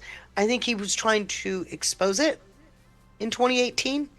2020, the enablers went off the rails. And then we also have the Petro-Saudi, the 1MDB thing. You know about 1MDB, right? Yep. So now that takes us to 23, where we have some people are being held accountable, not a lot, and it's spotty at best. Let me show you how that looks in real time. This is for the DOJ to keep up its credibility. Well, not just the DOJ, this global as well. This is, and I've shown you this before, but I kind of tried to put it all into one slide. That's the Zanjani network out of the City of London. The one thing that Starmer overlooked, right? He ignored. Yep. So the City of London knew he was operating this shadow network. Yep. They knew he was leveraging the loosey-goosey of the rules within the City of London. But they let it go. Why? Because who was setting the interest rates? City of London. City of London was, yeah. $9 billion begets quite a bit of a turn on investment, doesn't it? Yep. And what did he do? Yeah. Oh. Yeah, they made money off of him. Yeah. Wow. So one of the things that's really interesting about this is while he's using this, what did he use? He used two fake fintech companies. Yep. Enter the digital age, right? Yep. So it gets really good when you see that. Yep. Let's look at these cases. These are also cases that had accountability. The 1MDB, Panama, HSBC, Danske Bank, all of these there was some accountability on the institution. They laundered $300 billion, recovered $12 billion through fines. Something's a little bit lopsided, don't you think? All right. Okay, so let's go to this one. We then went after some of those enablers, and what's really interesting, Christopher Steele is very tied into these. Yes. I was wondering if you were going to bring him up. All right. Yes. So he's very tied into all of these. Mm-hmm. It's very fascinating to me to see just where he shows up in this story. He had to come up at some point, man. He had to. Oh, he had to. gosh. He's a part of. Remember, he went after the Russian laundromat. Yes. He went after FIFA. Yes. But the dates that we're going after FIFA and the laundromat, even FinCEN, the files, FinCEN files. Yep. All of this, it's always it's amazingly coincidental to the sanctions and when Russia started questioning our activities in Ukraine. Mm-hmm. Just a quinky dink, though, right? Yep. No. Just a quinky dink. No coincidences. Right. FinCEN, for anybody who doesn't know, is the financial. I think it's the financial It's the crimes enforcement network. Mm-hmm. And these files were exposed, and it proved the banks were using suspicious activity reports as a legal shield. Yes. Okay, you see, it's right there. And the accountability got passed down to who? To individuals that weren't playing by the rules. Just two individuals. That's it. Two people. Sacrificial lambs. Yes, but they were the people that the system wanted to get rid of. They were too much of a squealer, I guess. Which is exactly they what weren't makes reliable players. This is what makes me think of Lord Peter Mandelson and Prince. That's why Andrew. I know and I've said to you from the beginning, they're going after him. They're sacrificial lambs, guys. And I think it's because of what Epstein was doing in the background. I think that's about to come out. So let's talk about this. Not because they want it to. No. It'll come out in a different way. I think this is a part of the flood because I think we're tapping around the edges of this. Weaponization of government, the fraud in all the states, the fraud around the world. Where did Geneva just get sworn in at? He's down in Fort Pierce. Yeah. That's it. With a grand jury that's seated about weaponization. That's all. It's just a coincidence. That's just a coincidence. What is making you think of anything? That's just a coincidence. No, it's not a coinky dink. And trust me, guys, DeGeneva's a patriot through and through. So is his wife. I love badass. Those two. Okay. Yeah, I love those two. DeGeneva means business. Look around. God, Sean, I broke my glasses today, so if they fall off my face suddenly, you'll know why. Okay. Hopefully, I can get a new pair soon. Anyway, so I wanted to bring these cases up because I want to show you something. This is Tim Leissner. He's the former CEO of Goldman Sachs. Roger Ng. Yep. He's the former is. high-end person. He was a senior person at Goldman Sachs. In a federal prison. Tim Leissner ratted on Roger Ng. He pled guilty, got 2 years in prison. Wow. Roger Ng got 10 years in prison. Again, sacrificial lambs? $35 million in laundering. Sacrificial lambs. Yes, but let's keep going. Okay. Mark Dreyer and DeStefano, they're both convicted of money laundering. DeStefano's $5 million in laundered money for the cartels. He got 14 years. This is a Ponzi scheme of $700 million.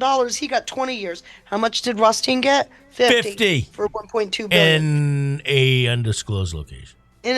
Right. So and then we've got, his name is missing. This is a Maryland attorney. I can't lift it.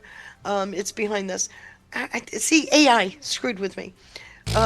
This Maryland attorney laundered $170,000. He got an 8-year sentence. One of the things you notice is the penalty is rarely and inconsistently applied. $700 million got him 20. $5 million. And it isn't $5 million. It's bigger than that. And that's maximum 20 years. He'll be right. out in probably 15 at most. Yeah, unfortunately, I edited this slide right before we went live, so some of the key details are missing, and it's underneath this slide now. That's okay.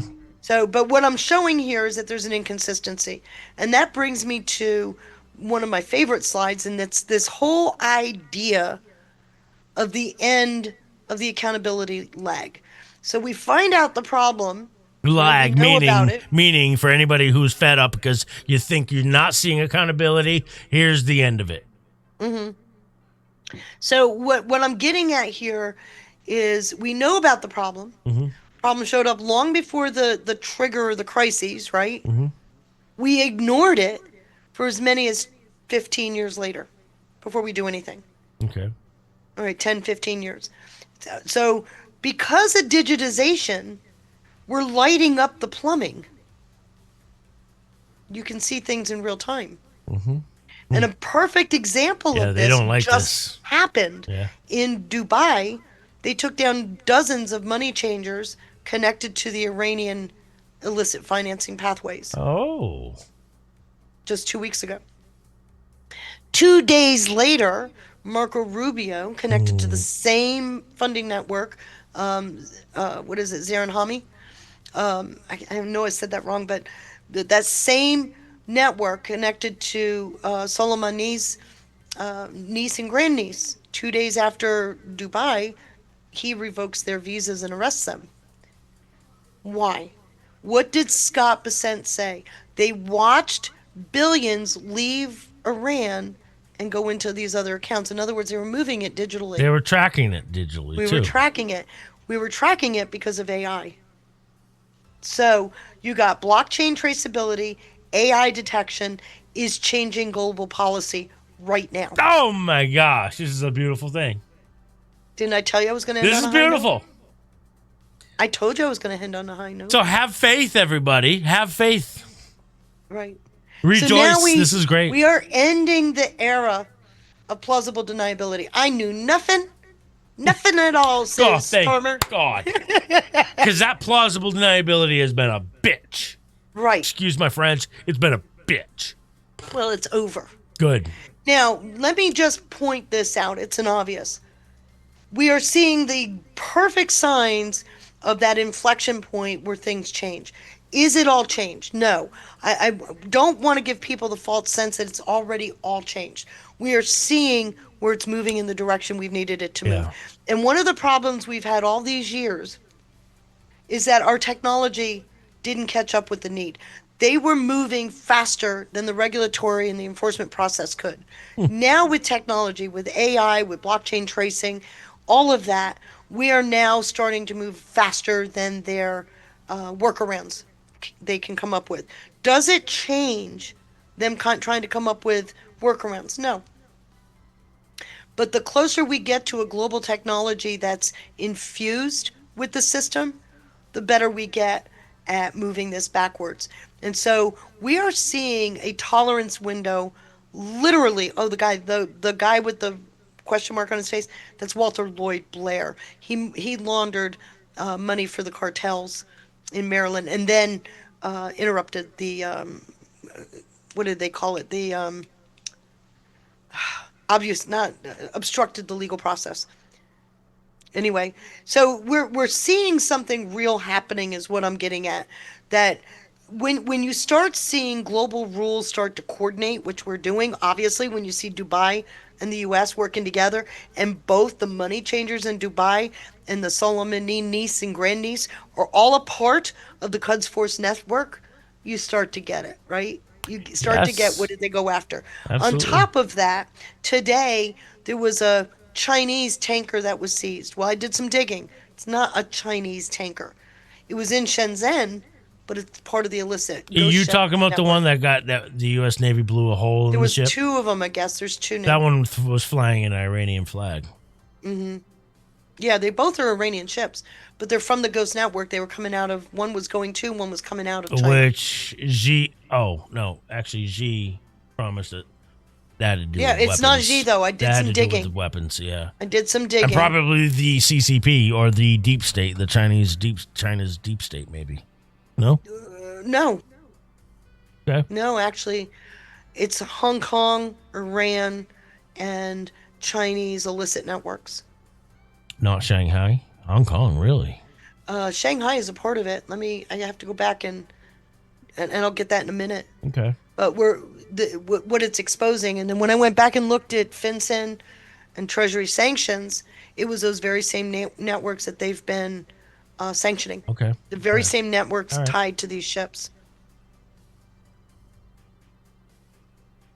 So, making sense? Yeah.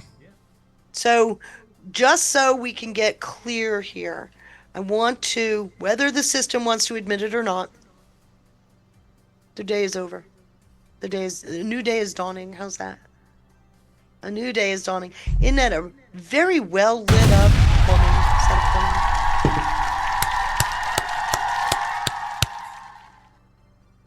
The shadows have nowhere left to go, Feisty. I love it. Right? I'm going to have to clip this and throw it on YouTube. It's genius. Genius work. I appreciate hearing that. Good job.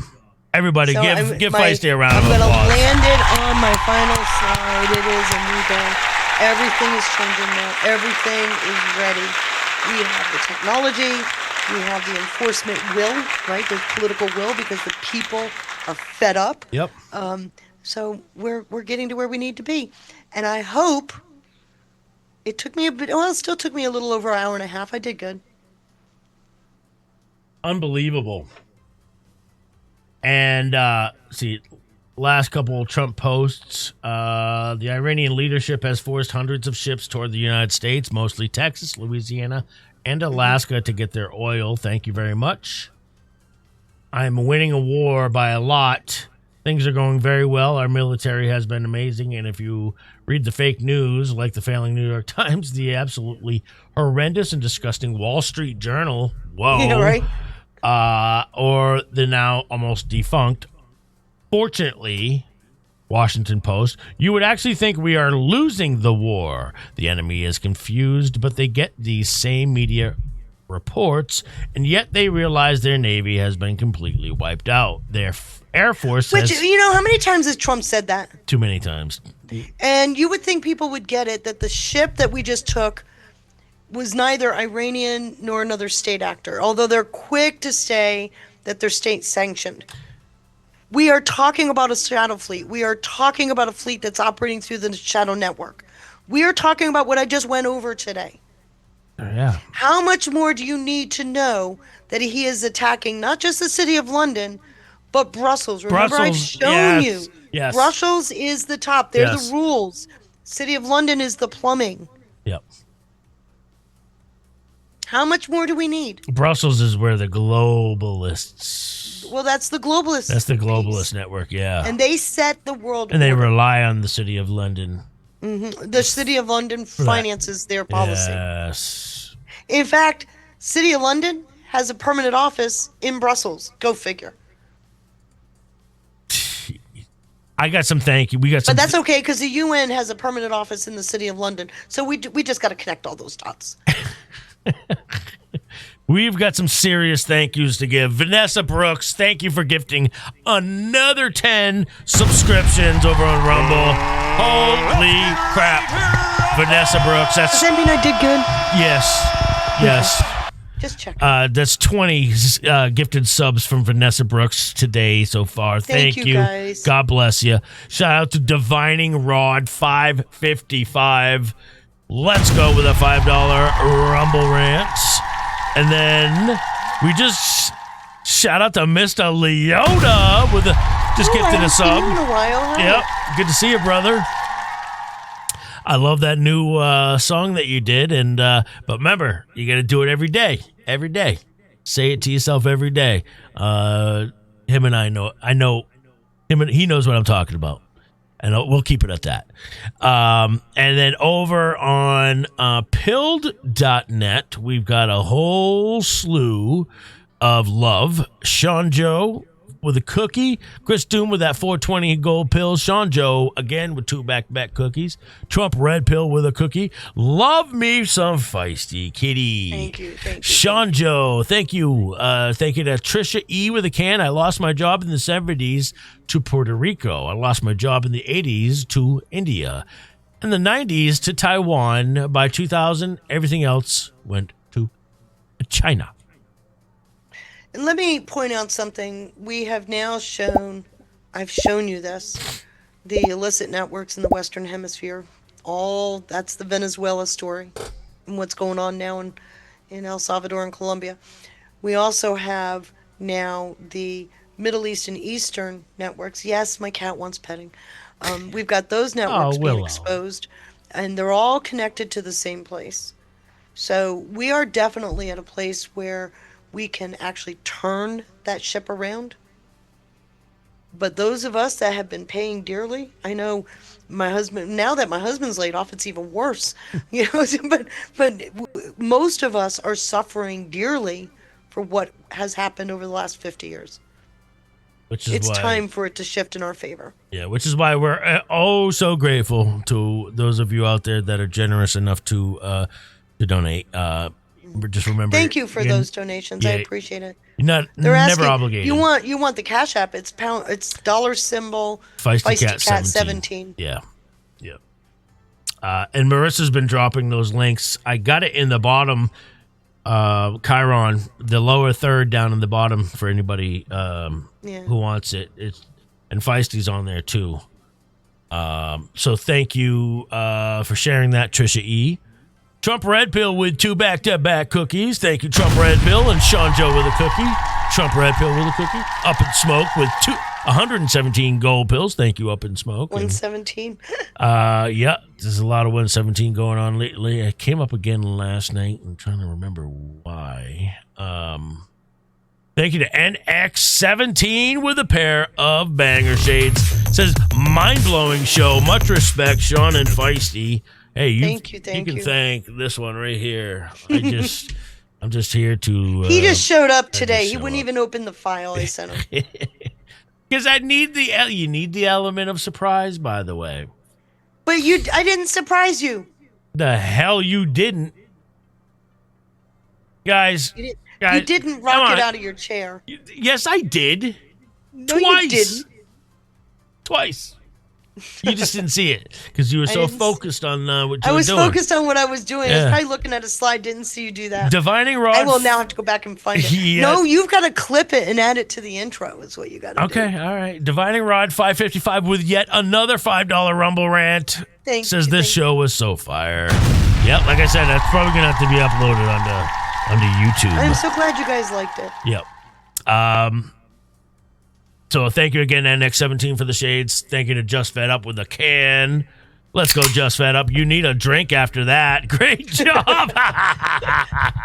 I do. I need a drink. Yeah. I need a vacation. You know you can't take a vacation. You would be so stir crazy if you went on a vacation, Feisty. Well, in all honesty, now I'm now down to just the news. I'm out of dig topics unless somebody comes up with one. Oh, I can come up with one, but take a break. No, you didn't hear me say that. Take a break.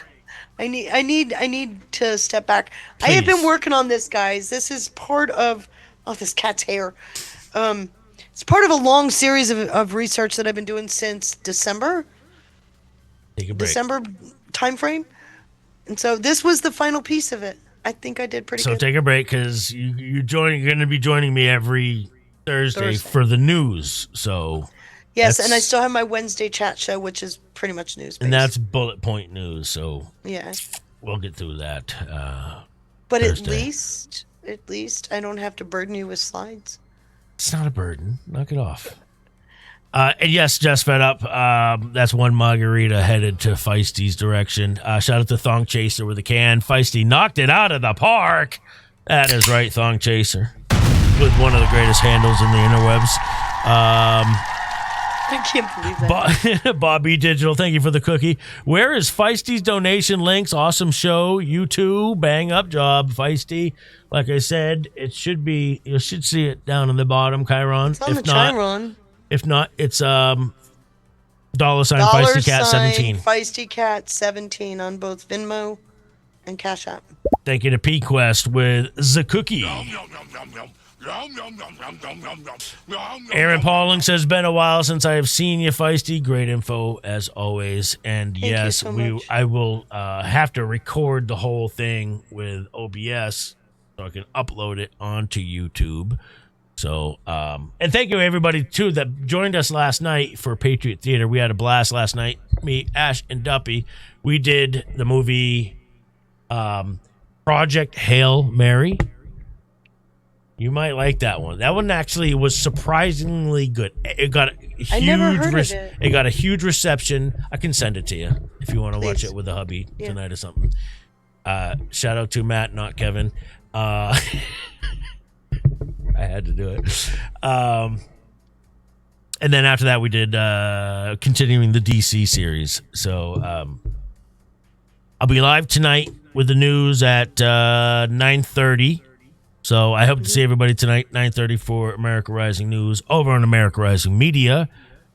Seen on Rumble, Pilled, X, etc. Thank you, Sean, Feisty. what's your Cash App? Trump Country wants it. Sean, what is it? I don't know. I think it's Sean and on 82, if I'm not mistaken. I think it is. I'd have to look it up. Yeah, that's usually always send it to you. Yeah, Sean and on 82. 82. Yep. So, God bless you all. Thank you all for joining us. Feisty, final thoughts? You know, we are so close to that turning point. Turning point. Don't lose heart. Yeah, please don't. Things are happening now at a speed we could not have imagined even 3 years ago. We live in truly incredible times. Mm-hmm. Truly, truly. And praise God every moment you can. Look up and say thank you. That we have principled people doing the hard shit. Boom. That right there needed to be said. Well said. Thank you, Feisty, as always. And I will talk to you very soon. Good day, everybody. Good day. Good day, fight. Good day, mates. I'm going to get a drink. Yeah, she's going to go get a margarita. I'm going to go get me some dinner. And that's a good idea, too. I haven't eaten yet. That's right. I hope to see you all tonight. God bless you guys. Stay safe. Stay dangerous, Patriots. We got this. Bye now.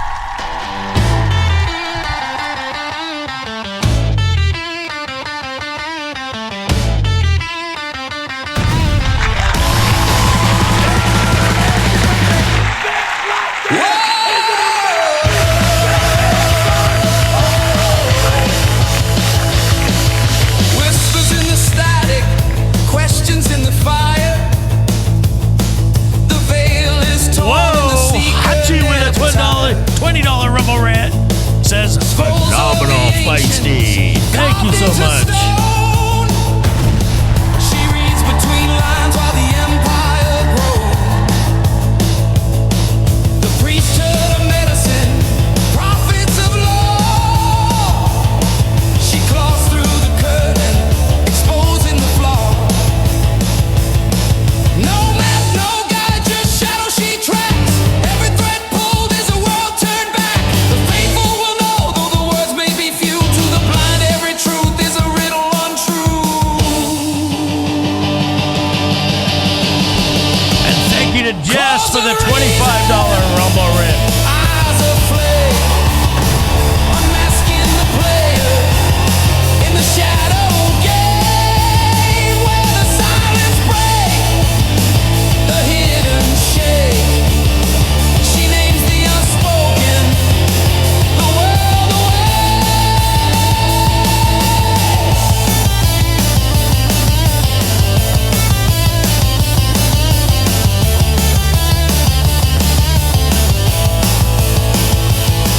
Historians eye on the ruins of men, cycles repeating again and again.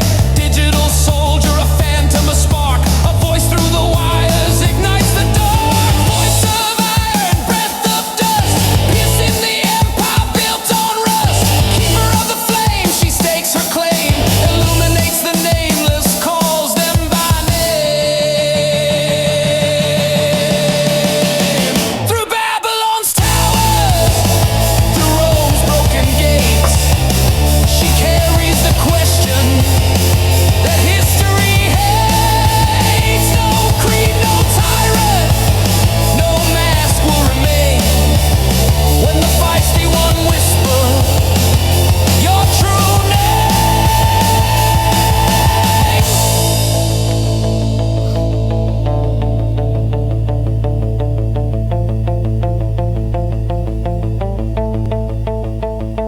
Claws of reason, eyes of flame, unmasking the players in the shadowed game, where the silence breaks, the hidden shakes. She names the unspoken,